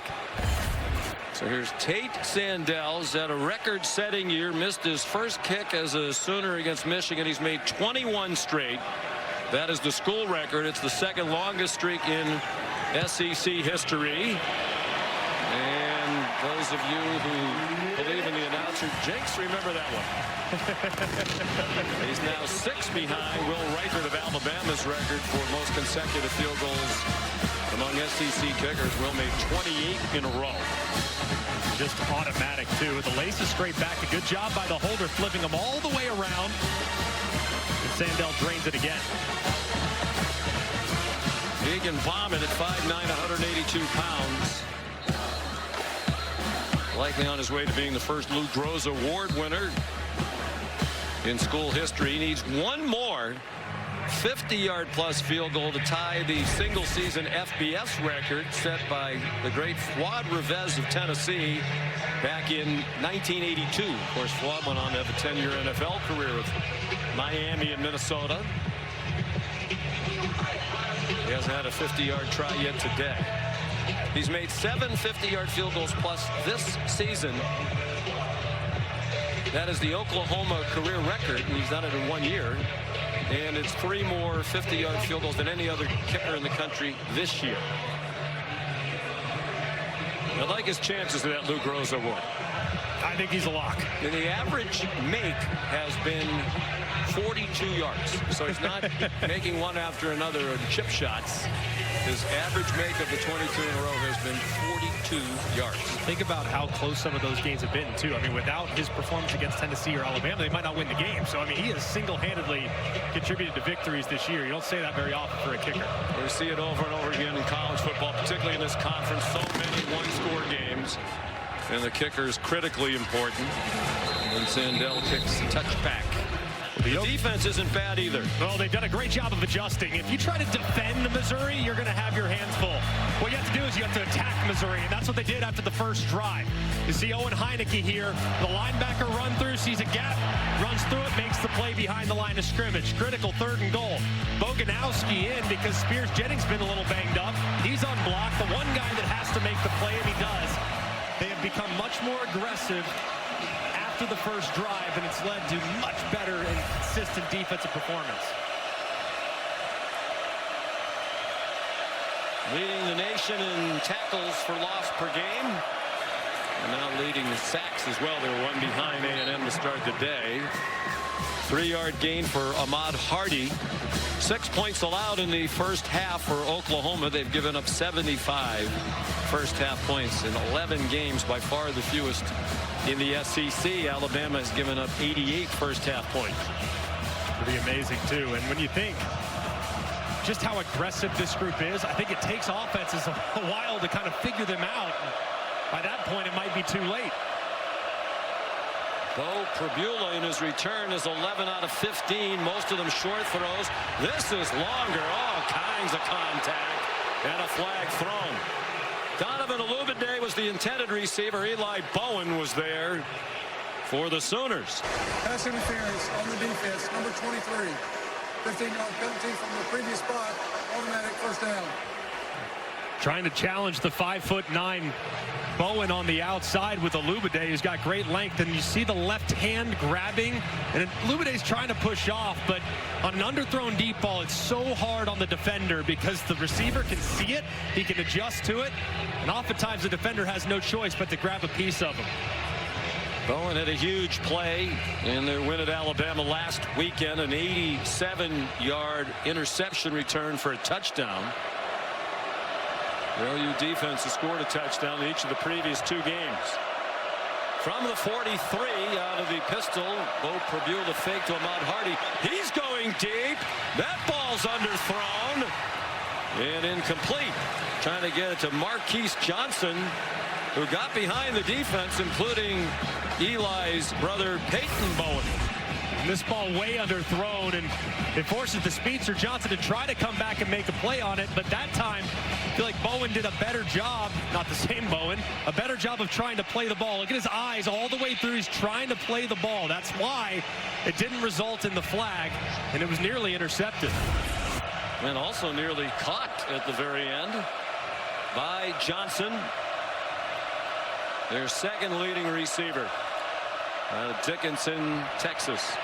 Hardy. Nothing doing. Taylor Wine on his way to all conference honors. Now more pushing and shoving.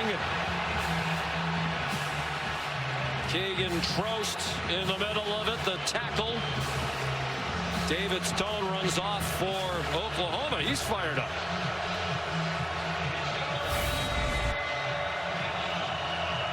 Trost right there trying to protect his guy, and kind of good with the no call there. It did look like Stone was going a little long, and Trost trying to protect. I wouldn't think this rivalry has skipped some beats in recent years. It's like they play each other every year, as they used to. Joshua Manning's down across midfield, but short of the first down. And Eli Drinkwitz will ponder this 4th down, and along to Kirby Moore, the offensive coordinator. Won't have to make a play call. The punt team comes on. Yeah, if you're Oklahoma, though, I would keep my antenna up. I mean, a fake punt here, knowing that it's possible go territory anyways, just be aware.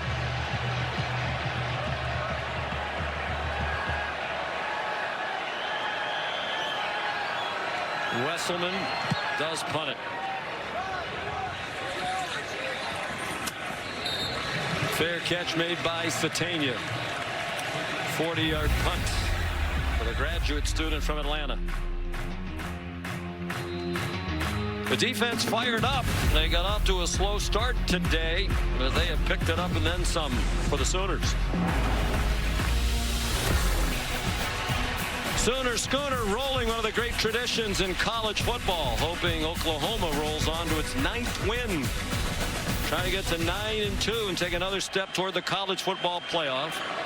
They moved up 3 spots to number 8. They'd be in the playoff if it started right now, but of course it doesn't.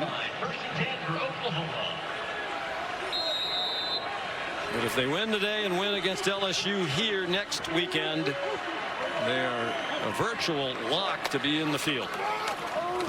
John Mateer, after the fake, keeps and scampers out across the 16-yard line for a gain of 7. Tristan Newsom made the tackle for Missouri. Newsom had a huge play in the game between these two teams last year in Columbia. And Mateer escapes to his right, and with pressure coming from Josiah Trotter, he threw it away. Last year they were tied in the final half minute of the game, and Newsom had a strip sack of Jackson Arnold, and it was picked up by Zion Young and run in for a 17-yard touchdown with 22 seconds to go to give Missouri a wild win.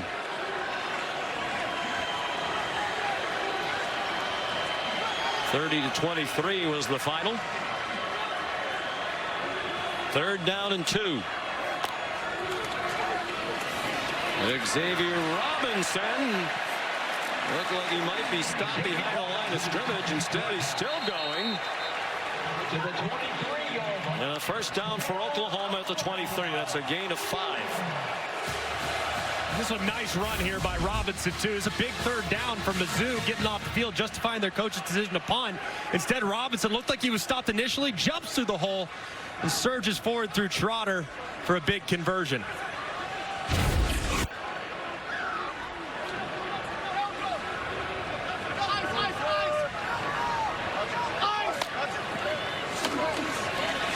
On 1st down, Mateer to the sideline to Kanik, stayed in bounds, and finally out of bounds at the 40-yard line with a 17-yard gain and another 1st down. What footwork there by Kanik. The converted linebacker to tight end has not been as much of the offense recently. Still very effective in the run game, but man, how about the footwork on the sideline, giving himself just enough room to cut back inside.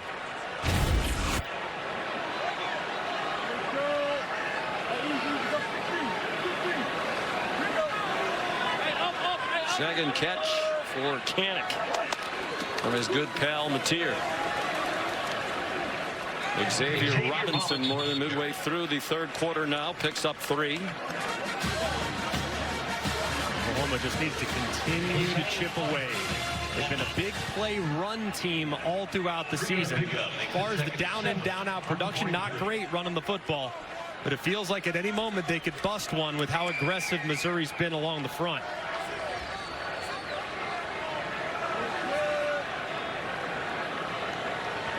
Again, very little from Torrey Blaylock today. Both he and Robinson have been battling injuries. Blaylock's had only 11 carries in the last 3 games. Robinson got within 2 of the 1st down. Blaylock was terrific at the beginning of the year as a true freshman. Ben Arbuckle told us yesterday Robinson got hurt and missed just about all the fall camp, and he's clearly not feeling great as he comes off to the sideline here. And had he stayed healthy, he would have been the featured back. So here's Blaylock back in. They're 4 for their last 5 on 3rd down. 5 out of 9 for the game. They need 2. Mateer, deep ball, single coverage, and Satania couldn't run under it. Dalen Carnell had the coverage. Satania's already over 100 yards receiving for the game with 109 on 3 catches. And this is one I thought Satania was going to grab. He jumped just a little bit too early as the ball just sailed ever so slightly over his fingertips. And man, that's a very, very close play that you'd love the receiver to lay out and try to make a play on. Quarterbacks always blaming it on the receivers. Well, if it hits the hands, that's a drop, right? No? Maybe. Sometimes. I think the receivers would say if the quarterback put it in a little bit better spot, you wouldn't have to lunge for it. Grayson Miller's punt goes out of bounds. Just in the nick of time for Greg, who was about to thoroughly lose the argument. Just a 30-yard punt. Under 6 to go, third quarter. 17-6, Oklahoma. When we're finished here in Norman, we head to Austin. Arch Manning and the Texas Longhorns taking on Arkansas. Arch's numbers have come up. That loss last weekend in Georgia was crushing. They need to win out, including Friday night against Texas A&M, a game we'll have 40 in prime time. And then hope for a lot of help. Chaos ahead of them. A lot of teams behind the Oklahoma Sooners in the CFP rankings cheering for Missouri today. That gap in time of possession is narrowing. And more than 8 minutes of possession on the opening drive of the game that ended in a field goal. Bo Prabula spun down after a gain of 1. Here's Molly. Well, Sooners DN's coach Miguel Chavis coaches with passion and intensity, guys, firing up his group to take away opportunities on the edge, keep their running backs from turning the corner and gaining confidence. And he wanted them to lock in on the fact that Ahmad Hardy is at a relatively quiet day, warning them not to let him get momentum. So they're keying in on stopping Hardy here, guys. And they've done it very well. It seems Hardy isn't getting the ball much lately. He's rushed for just 53 yards. Prabula incomplete for Joshua Manning. Eli Bowen had the coverage. Referenced it. I mean, Hardy in the first 7 carries, he had 42 yards, 6 yards per. In the last 7, he has just 11 yards. So they have done a great job on the edges of this defense, coached by Coach Chavis, setting that edge and not allowing him to get outside the tackles where big yardage is there to be had.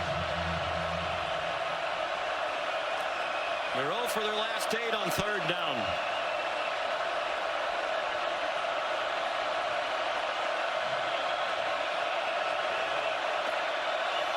With 3 on the play clock. Quick pass, incomplete, intended for Norfleet.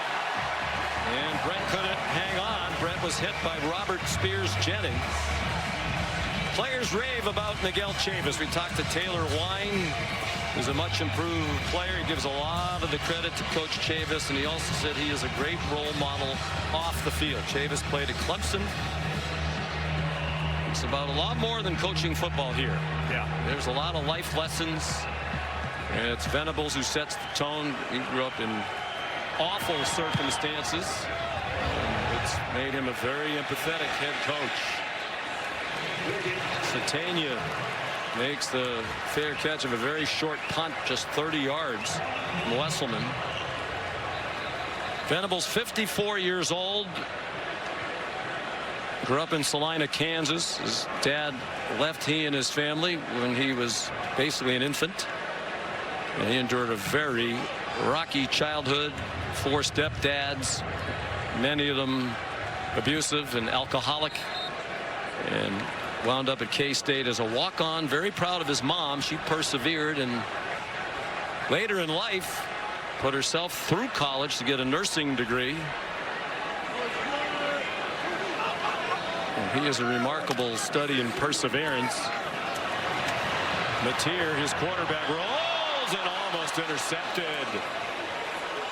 Los Phillips got his hands on it.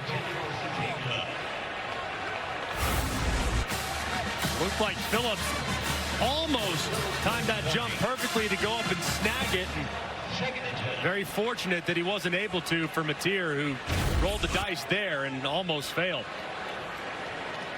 There are a couple of great stories online about Brent Venables' upbringing. I would encourage you to find them. But really remarkable. Went to Kansas State as a walk-on out of community college, recruited by Bob Stoops, who was an assistant at K-State at the time, to Bill Snyder. Venables really credits Stoops and Snyder for his development. Kind of said Owen Heineke reminds him of himself. We talked about his story earlier, just fighting for playing time. Venables went there as a walk-on, was frustrated that he never got any. He asked Jim Levitt, the linebacker coach, what do I need to do extra? He said, why don't you run the stairs in the stadium with your uniform on? Some of his teammates laughed at that, but an injury opened the door. He became a terrific linebacker, had 124 tackles his senior year, and then pestered Bill Snyder every day. They had an open GA job, graduate assistant job. He said, I knocked on the door every day because Bob Stoops encouraged me to do it. The tier goes down. And finally, Bill Snyder said, I'm going to give him the opportunity, interim basis, no pay for 6 months. And Bob Stoops told him, that's a bunch of crap. You should tell him you want to get. And he's like, nope, nope, nope. I just want the opportunity. He took it and run with it. He's coached under Stoops here at Oklahoma for many years. Went on to Clemson. One of the best assistant coaches there in the country. It's probably not a coincidence their program has fallen off a bit since he left. What an impressive man he is. He is. And I think his ability to relate to the player, meet them where they're at. And you can always tell the relationship that a coach has with his team by how hard they play for him. And it's always on display when you watch the Sooners. The punt by Grayson Miller goes into the end zone. You know, and Venables talks about you have 100+ players in your program, and you know a lot of them have endured or are enduring similar things that he endured, and we just barely scratched the surface. And telling you his life story, we really appreciate how open he was with us yesterday.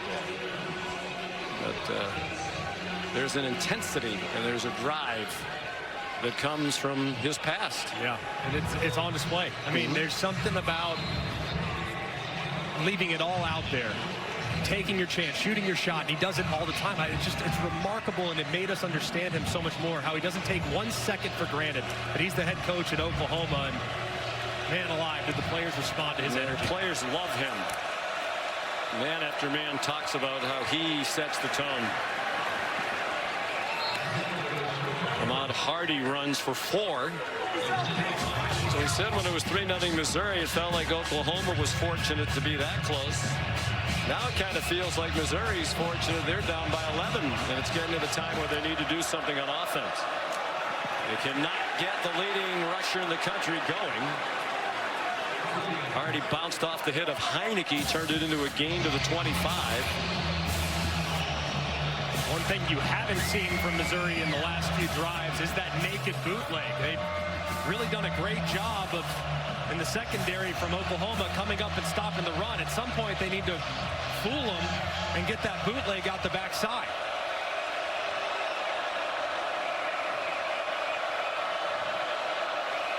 They're 0 for their last 9 on 3rd down.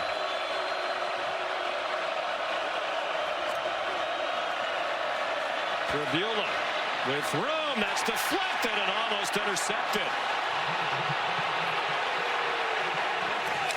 Heineke got his hands on it. There is a flag down. Ball was tipped, though, so if it is a pass interference, that the ball being tipped, contact's allowed. I'm sure they're discussing that now. Yes, and that's what Venables was signaling, as are the fans.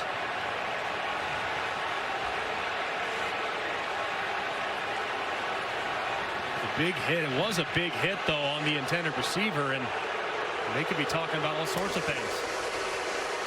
Personal foul with targeting number 13 on the defense. Previous play is on the video review. And that's it, because it's a defenseless player, whether it's tipped or not. And you need an indicator for targeting. Well, an indicator is a launch or a drop of the helmet, and with Coleman being defenseless, that drop of the helmet is an indicator, and I think it's the correct call. It's Reggie Powers. Matt Austin's had a couple of looks at it. Here comes another. Matt, what do you think? Yeah, Sean, I agree with Greg 100%. He goes out of his way to launch and get up into the head area. Definitely goes helmet to helmet. As Greg said, defenseless. This should be an easy targeting, confirmed. Yeah, that's exactly what they're trying to get out of the game and have been for several years now. It's really just unnecessary, too, to launch. I mean, the ball's tipped up, and it's a big mistake. After video review, foul for targeting is upheld. Number 13 is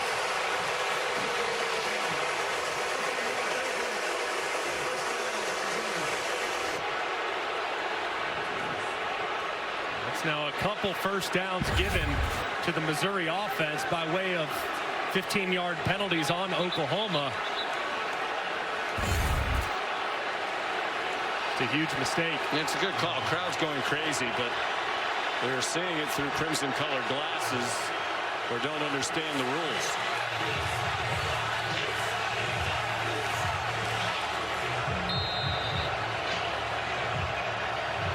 But fans in every other stadium in the country would have reacted the exact same way. No doubt about it. 2.5 to go, third quarter. After the penalty, Pribula going deep, and it is intercepted by Jacoby Johnson.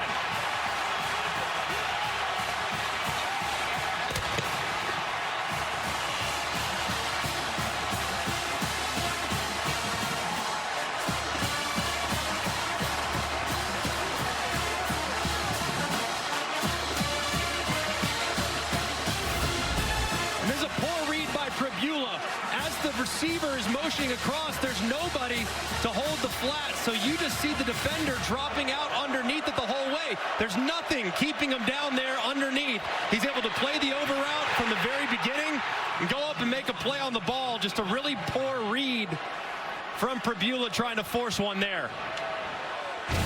Second interception of the year for Johnson, junior from Mustang, Oklahoma. Xavier Robinson ahead for 3. They went through the first 4 games of the season without a takeaway despite playing outstanding defense. They've had 7 now in the last 3 games. It really felt like it was a matter of time, too. I mean, they had so many balls that just didn't bounce their way in that first half 8 games of the season. Now they're making all the plays. And that's been a huge difference maker. 3 takeaways each in the wins at Tennessee and at Alabama. Defensive touchdown in each of those games. Caden Helms the catch, their backup tight end, for 6 yards and a first down. And those quick throws into the flat have been there really all throughout the game. They've got nice run after catch as well, so they can continue to just lean on that if Missouri's playing soft on the outside.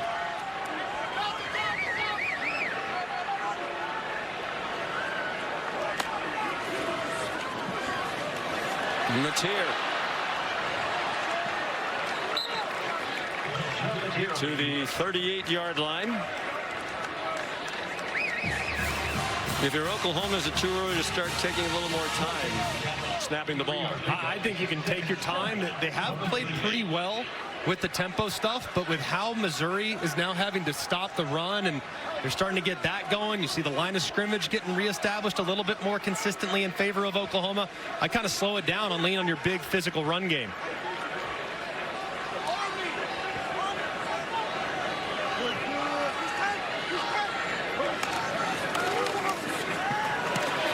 They keep it on the ground with Robinson.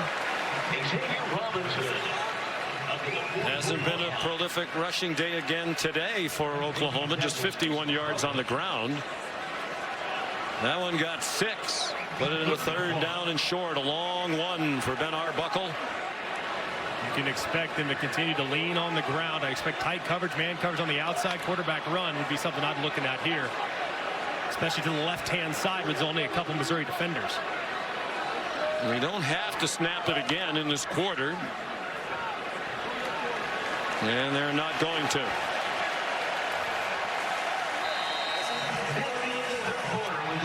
The only points of the 3rd quarter, a 45-yard field goal by Tate Sandell.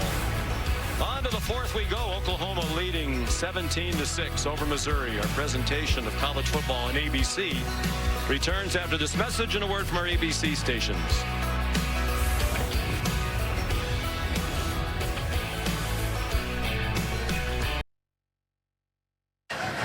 Back here in Norman, Mizzou down 17-6. Coach, your quarterback, Bo Pribula, with that interception there.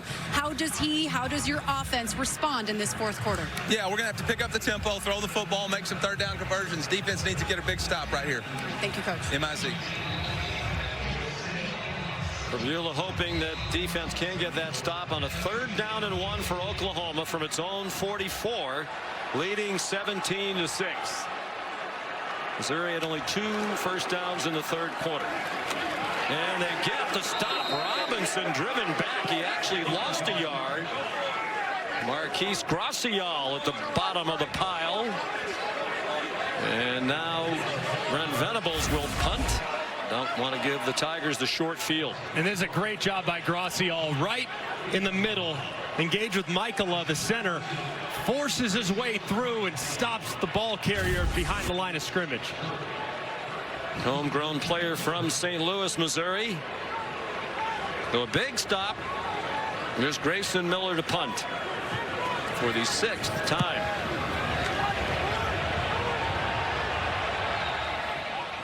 Thought for a moment Coleman was going to make a fair catch at the 4-yard line, which would not be surprising in this day and age of college football. We see it over and over again. Players fielding punts near the goal line, but it was just a bluff. And Pribula and the offense come back out. He's 12 out of 20 in his first game in 4 weeks. One thing that's encouraging, though, one of the best drives they've had of the entire day was that end-of-half drive to steal 3 points. That was when they were utilizing a little bit of tempo, pass-first identity, which abandons kind of what they are in their principles. So hopefully they can kind of pick up where they left off with their 2-minute operation. Well, best running team in the conference against the best rush defense. The advantage Oklahoma in that battle today. Just 79 yards rushing for Mizzou. And 42 of those were on the opening drive that ended with a field goal. Pribula trying to find somewhere to hide, and he can't. Adebawara made the sack. The 3rd of the day for Oklahoma. That was really a covered sack. Just excellent work. There's really nobody open. And as Adebawara starts up, stays high, and then immediately retreats and makes the play on Pribula, but that one should be credited to secondary.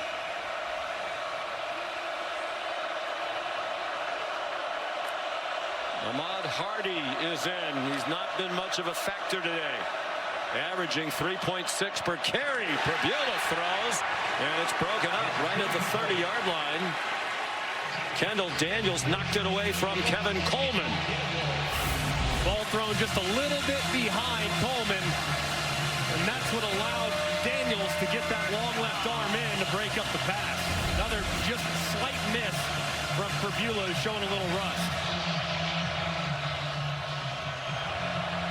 83,541 here. That's well over the listed capacity.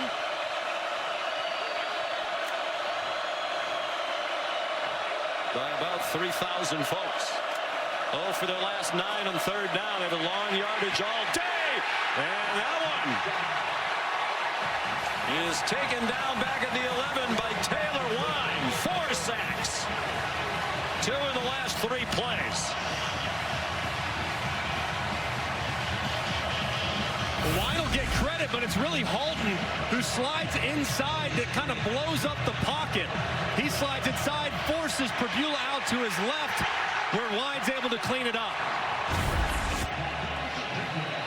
So Wesselman punts under 13 minutes to go. This is his 6th punt. And a good one high. And a fair catch made by Satania at the 43. 46-yard punt. Nowhere to go for Pribula. Oklahoma, an outstanding defensive performance again today. And Miami back to Norman. Sean, take it away. All right, gentlemen, thank you. It was an anxious crowd when the game began. Missouri took the opening kickoff, held the ball for more than 8 minutes, and kicked the field goal. They controlled much of the first half. But the game has turned. Missouri has done nothing on offense lately. John Mateer He got 10 and a first down. Hard not to like him. We talk about competitors. Yeah, he's not afraid of anything. And jet sweep, follows right underneath it with quarterback power. Has a nice block out in front, too, by Wee-Woo, who just sends a Missouri defender to the right-hand side.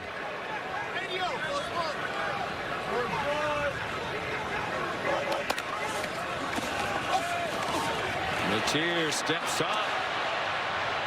He's going to get what he can. He's swung down by Nicholas Rodriguez, the sophomore from Miami. Held it to a 2-yard gain. Harbaugh tried to steal one there, going for the jugular with all the momentum on the side of the Sooners, but it's the run game that has really elevated this offense in the second half. Not a ton of points to show for it, but they're leaning on this Missouri defense and starting to pay some dividends.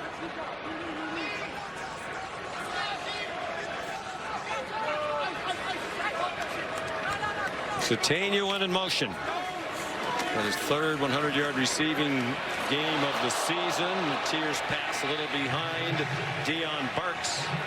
Rodriguez there again with help from Dalen Carnell.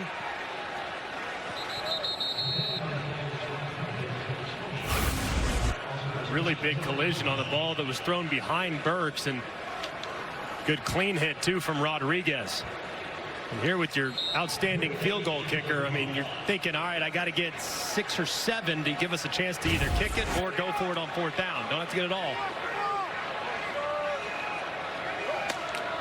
Ben Arbuckle did tell us yesterday the fact they have such a terrific field goal kicker has factored into some of his play calls, particularly when it's 3rd and longer than this. He said, okay, rather than try to get the first down, let's just make it a field goal attempt for Sandell because it's virtually a guaranteed 3 points. Matier throws it out of bounds. The officials are going to talk here about a possible intentional grounding. Chris McClellan. I don't think he ever got outside the tackle box, and there's nobody home over there. And apparently they're not going to throw a flag. After a brief conversation, the official on the far sideline came running toward the referee. Santana Banner is the injured player for Oklahoma. Excuse me, for Missouri. Important member of their secondary. Transfer from Northern Illinois. Timeout, 11.5 to go.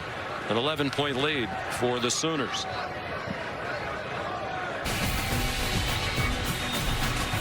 Potentially significant miss a moment ago. As Matier was trying to throw the ball away, here's the tackle box. He never gets outside the tackle box. He's got to be 3-4 yards outside the right hash to leave the tackle box and then throw it away and say, well, it's inconsequential, they're punting anyways. That's 10-12 yards of field position potentially, so possibly a big miss there by the official. And Matt Austin agrees. He also says it's a tough call for the referee to make that judgment, especially when the quarterback moves around a little bit. They talked about it, elected not to throw the flag, and Grayson Miller punts for the 7th time. Fair catch made by Kevin Coleman just outside the 10, 34-yard kick.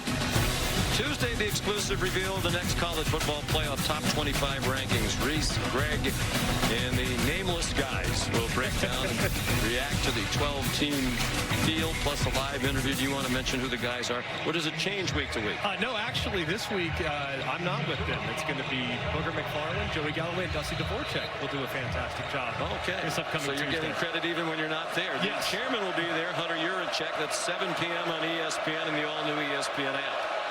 Do you have it in your deal? You have to be in the promo whether you're actually there or not? Correct. It's a good deal. Yes.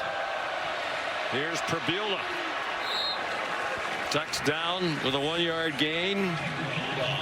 For Missouri in this half, 4 plays and a punt, 3 plays and a punt, 3 plays and an interception, 3 plays and a punt. For a total of 7 yards, plus that one will give them 8.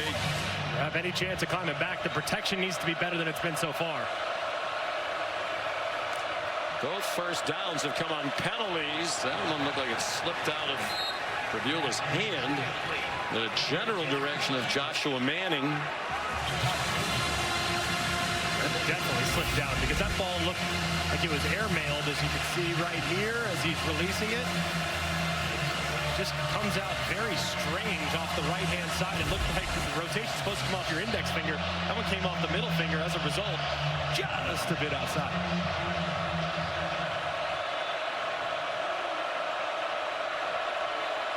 They converted their first 2 third downs. Those were both on the opening drive of the game. They're 0 for their last 10.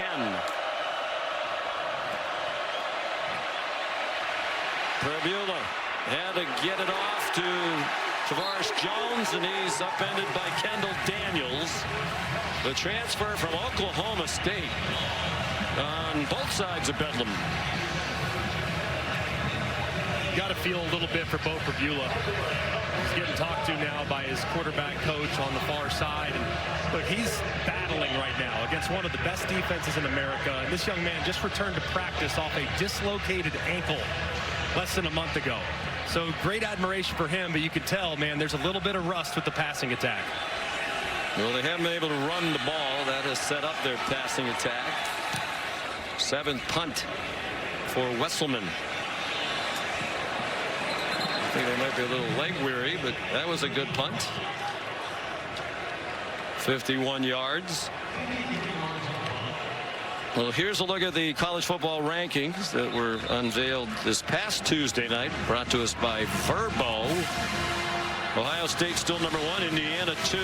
A&M remained at 3 after the close call against South Carolina. And Georgia moved up to number 4 after Alabama's loss. Alabama dropped all the way down to 10 and in danger of not making it. They cannot afford to slip up against Auburn.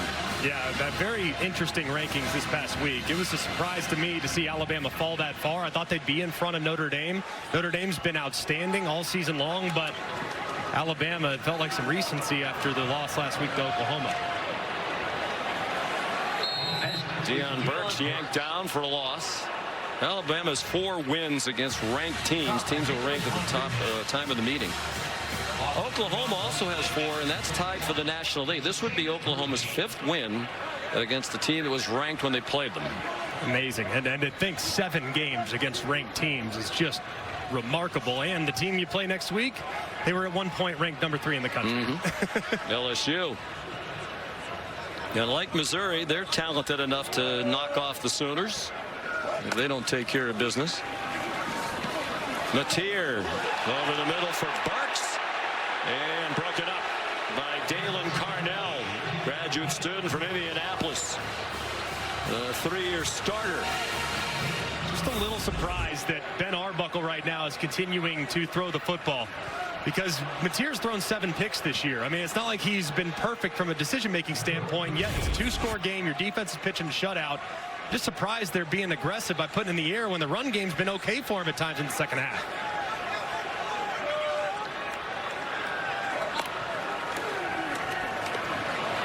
Quarterback run game has been effective. It's a lot to ask on 3rd and 13 for Mateer to get to the stick. He did not. Some of the fans booing the play calling. I guess that would be the question.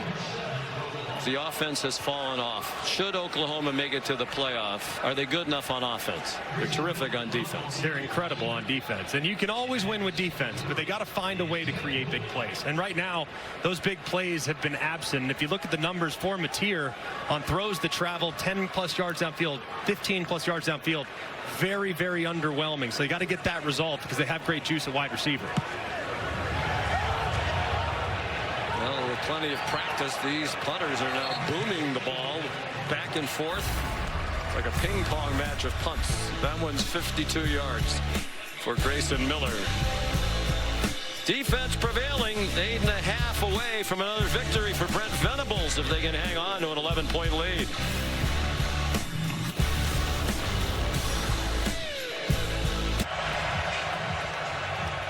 We've been talking about it all day with their wins on the road against Tennessee and Alabama.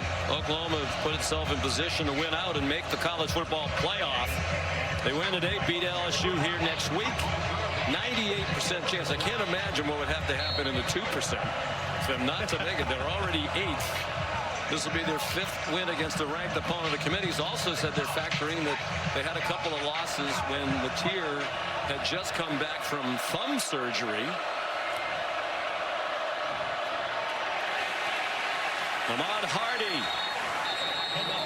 has been held under 100 only 3 times this season coming in.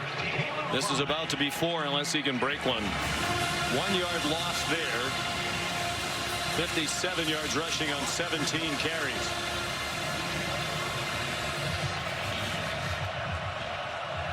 Missouri from its own 11-yard line. No rush whatsoever either offensively. Yeah, Eli told Molly McGrath he need to pick up the tempo. That's on target. Kevin Coleman out to the 34-yard line, and now they run quickly toward the line of scrimmage. That was the nicest throw of the day right there for Pribula. I mean, hits Coleman in perfect stride. Nice yards after catch for pretty good play. 23-yard gain. That was the longest pass play of the game. Trying to go longer here. Coleman runs under it. Was he in bounds? Apparently he was. And they're going to mark it near the 30-yard line and put it down at the 29. Beautifully placed right there over the shoulder. 1 foot down, left foot down. That one's good on Sundays as well. Never lost possession of the ball. 37-yard completion. There is an injured player back at the 20-yard line at the other end of the field. It's Taylor Wine. He's back on his feet and now talking to the medical staff. Playing again today without our Mason Thomas. You hate to see that too. And Taylor Wine a moment ago as he was coming off, he just, for whatever reason, pulled up. I don't know if he got poked in the eye or something based on his hand gesturing a second ago. Maybe that's what happened. Redshirt sophomore from Brentwood, Tennessee.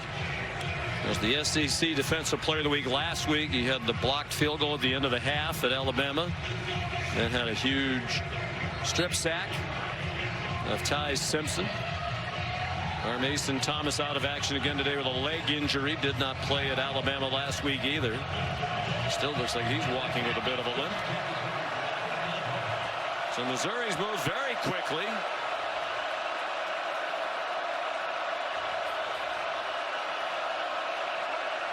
Seven minutes to go. Pribula short set over the middle.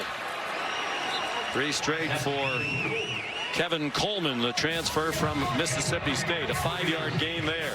Continue to utilize that formation into the boundary. 3 receivers and the running back. So basically 4 weapons on the left side of the quarterback's hard for the defense to account for.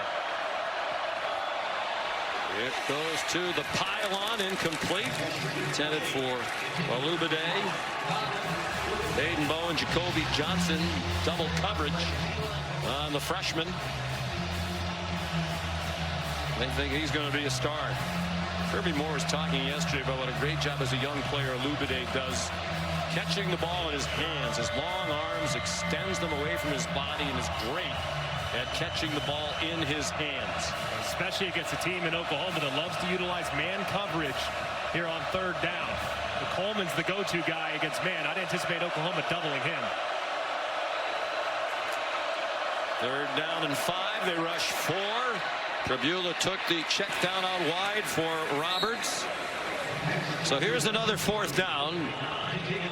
3 times today they had 4th down and 3. Despite being one of the best 4th down teams in the country, they didn't go for any of them. Kicked the field goal, had a field goal blocked.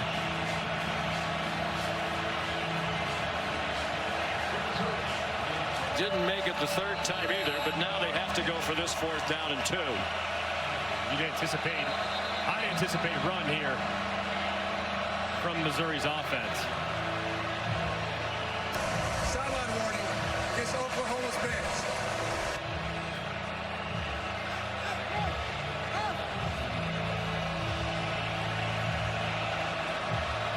There are plenty of candidates for that sideline warning over there, but as we said, not a lot of room and a lot of animation. Tons. And quarterback run's been something they've gone to in the past, and this down and distance, will they do it again, knowing that Pribula is banged up as Taylor Wine's still on the field for the Sooners. They have to have this 4th down. To the end zone, off the hands of Coleman and incomplete. He was open. He had a linebacker in coverage, and they could not complete it.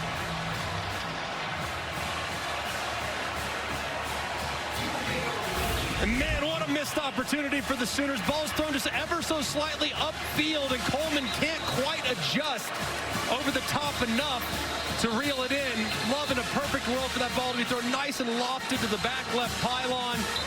Instead, it's just the tiniest bit off the mark, and Pribula knows they missed a golden opportunity. So after not going for it 3 times, kicked a field goal, missed a field goal, had it blocked, and punted. They had to go for that 4th down.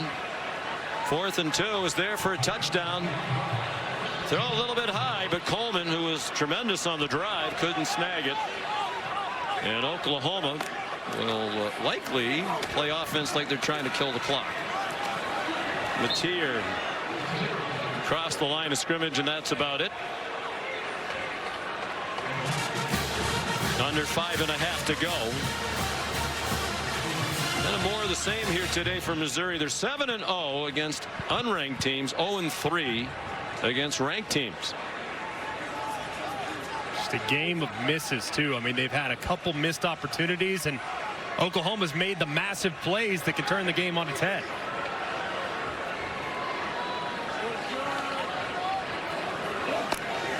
Here runs the play clock down to 7.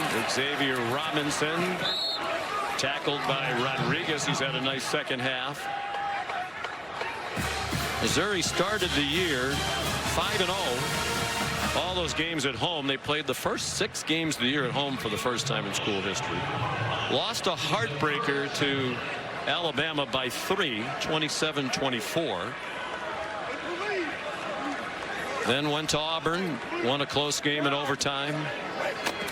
Traveled to Vanderbilt, lost by a touchdown, the game in which Pribula was hurt. They had a Hail Mary play at the end of the game that came up inches short that would have tied it, at least given them a chance to tie it with an extra point. 3rd down and 7. Mateer is going to try to dance for the first down, and he does, and much more.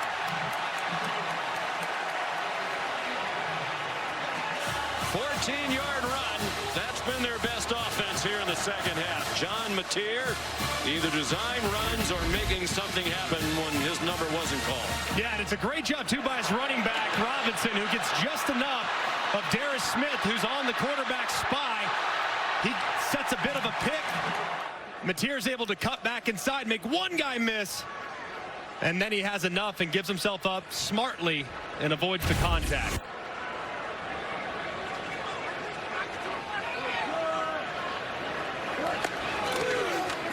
48 yards rushing. He's going to try to add to that total. Looked like he was trying to go down to stay in bounds. He did not. 8-yard gain. But it doesn't matter. The clock runs again. 2-minute timeout will help Missouri. They have all 3 timeouts remaining. You wonder if they'll start using some here. Yeah, probably will here in just a moment. Here, considering it's 2nd and short, might wait until Oklahoma gets the first down, and then you start burning them. Missed opportunity for Coleman. Excellent receiver.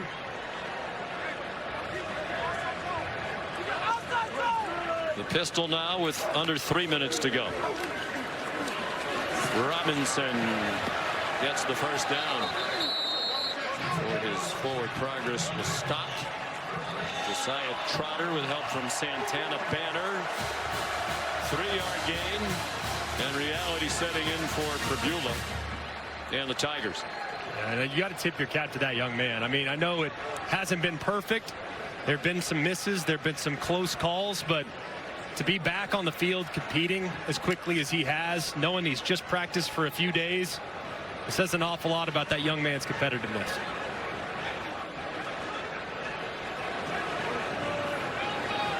This will take us to the 2-minute stoppage in all likelihood. They snapped it with time left on the clock. And will take us to the 2-minute stoppage after a 3-yard pickup by Mateer. Banner another tackle.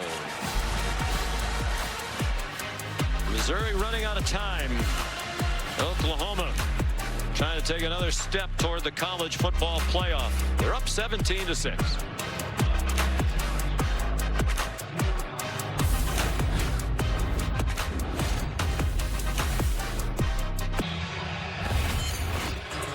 Just moments away from the start of the second game of our triple header. Ryan Wingo and the Texas Longhorns ready to host Arkansas in beautiful Austin, Texas. 2 minutes to go here. Oklahoma trying to run out the clock with a 17-6 lead. Timeout. And Missouri loses its first timeout. Not a lot of offense again today for Oklahoma. Just 273 total yards, 87 of those on the one big play, the touchdown pass Mateer to Isaiah Satania, and another blocked field goal. Second game in a row that Oklahoma's blocked a field goal. What a moment that was, too, knowing what since come from Oklahoma on both sides of the ball. I mean, that was the complete flip of the switch, because it was all Mizzou prior to that block by Bowen. And the defense did a great job on Ahmad Hardy. The nation's leading rusher came in averaging over 134 yards per game. He had 57 today. He had 43 yards on their opening drive. And just 11 yards on 14 yards rather, and 11 carries thereafter. Xavier Robinson. Mizzou used its second timeout, one remaining, 3-yard gain. Missouri.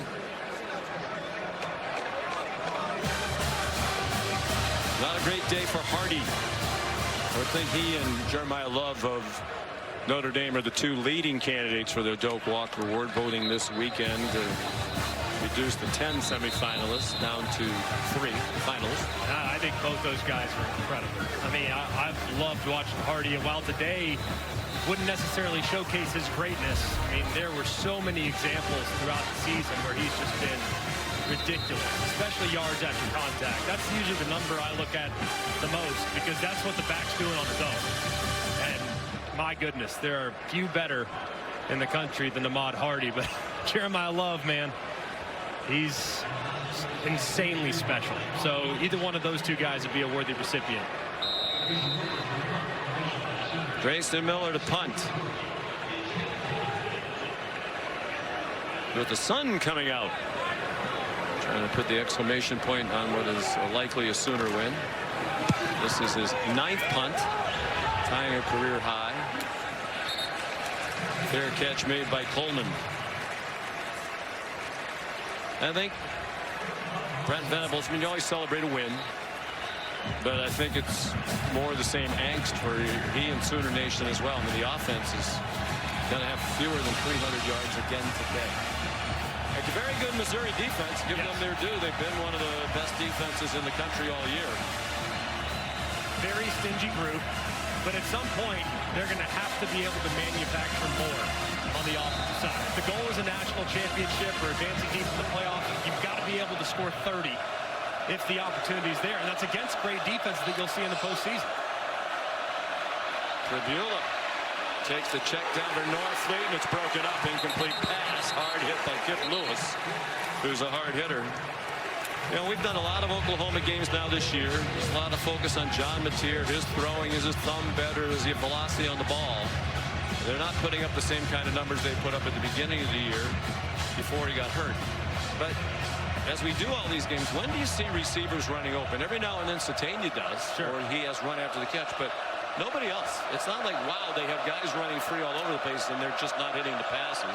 They don't have people open downfield. Yeah, and they're not an overly big wide receiver group with the exception of Gibson. So they don't have guys that can really go up all the time and make those contested catches that require girth at wide receiver. Tribula put it up for grabs. A catch by Coleman. Very nice catch in traffic for a 26-yard gain. 26 yards on that one. I think this Oklahoma team, though, I mean, yes, it'll be a unique path to victory, but there's not a team out there right now that wants to see this defense. No. And this defensive line, a reminder, the last 2 games against good quality ranked competition, they did so without arguably their best defensive player in R. Mason Thomas. 7 catches for 115 for Coleman, but he'll rue the one he couldn't catch in the end zone on their last possession. Prabula hit as he threw. It's an incomplete pass. Hit by David Stone. And we saw the bracket from this past ranking. The playoff began today. They'd host Notre Dame here. That'd be a pretty appealing matchup. I think be a few people watching that one. It's important for them to play a game here. If they win next week, you would think they would be one of those teams hosting a first-round game. And knowing that they're not playing the conference championship game, that winning with some style points would be beneficial to lock down that home playoff game, they're too. Kind of in the best possible situation, right? Win out and you're in. You don't have to worry about playing a conference championship game. Jamal Roberts running for the sideline, couldn't get there. Great tackle just shy of the boundary by Owen Heineke. Stopped it for a 7-yard gain. And kept it in bounds. So the clock's going to run under a minute by the time they snap it again. On target, Prabula to Lubende for a first down to the 46. 13-yard gain. Given the challenges of Missouri's kicking game, some teams would opt to take the field goal, onside kick, throw a Hail Mary. But man, the kickers have been such a struggle. Did they do that? Probably not. Prabula down the hash marks well over the head of Coleman. Prabula's 20 for 35 for 234 and 1 interception. He's been sacked 4 times. Young man who had a hard decision to make around this time a year ago. Was at Penn State, a team that was heading to the college football playoff, but he was the backup. He knew he was going to go in the transfer portal. And he elected to go and not stay with the Nittany Lions. Talked about that decision yesterday. He was on a visit at Ole Miss when Penn State was hosting SMU. He said, I was in a meeting. I just told the Rebels I need to step out. I need to watch the Penn State game. He's happy he's here. He's not happy with that throw. Picked off to seal the game. Eli Bowen with his 2nd interception in as many games. He's been a big playmaker. Had the blocked field goal earlier.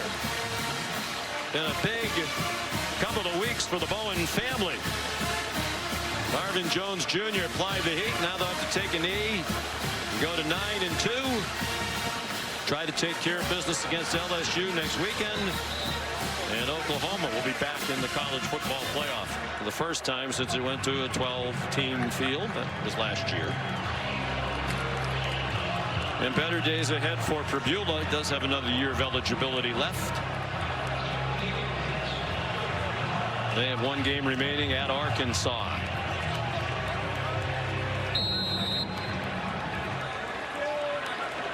Tier will take a knee. 5 wins against ranked opponents. Oklahoma goes to 9-2. 5-2 in conference. They're not alive for the conference title. And the Sooners have now won 19 straight home games against Missouri dating back to 1966.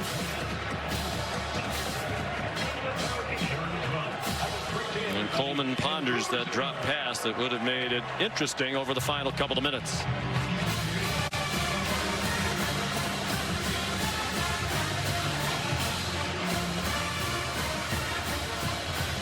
Just still such a gutsy performance from Oklahoma, man. I mean, this team just continues to impress me with their toughness, their physicality, and how opportunistic they've become the last couple weeks. It's been unbelievable. Here's Molly. Coach, your defense with game-changing plays over and over again, multiple interceptions, the blocked field goal, multiple sacks. What did you like most about their performance? They're just grimy. It's a grimy group of guys, and that's why I love it. They've got a relentless mindset, incredible intensity, and and they're together. You see them, they know how to play together, and that really personifies this football team. It's not pretty, but this is not a beauty contest. This is football, and we've got to find a way. I know Missouri, they're comfortable, playing that way, so we knew that's really how the day would go. One more regular season game to go. How does this group just continue to stay alive in the playoff race? Yeah, they're hungry, not satisfied. They know that we haven't done anything. We're 9-2 now, and that's still, again, this is Oklahoma. Go around this stadium, this building, and the championships that are represented here.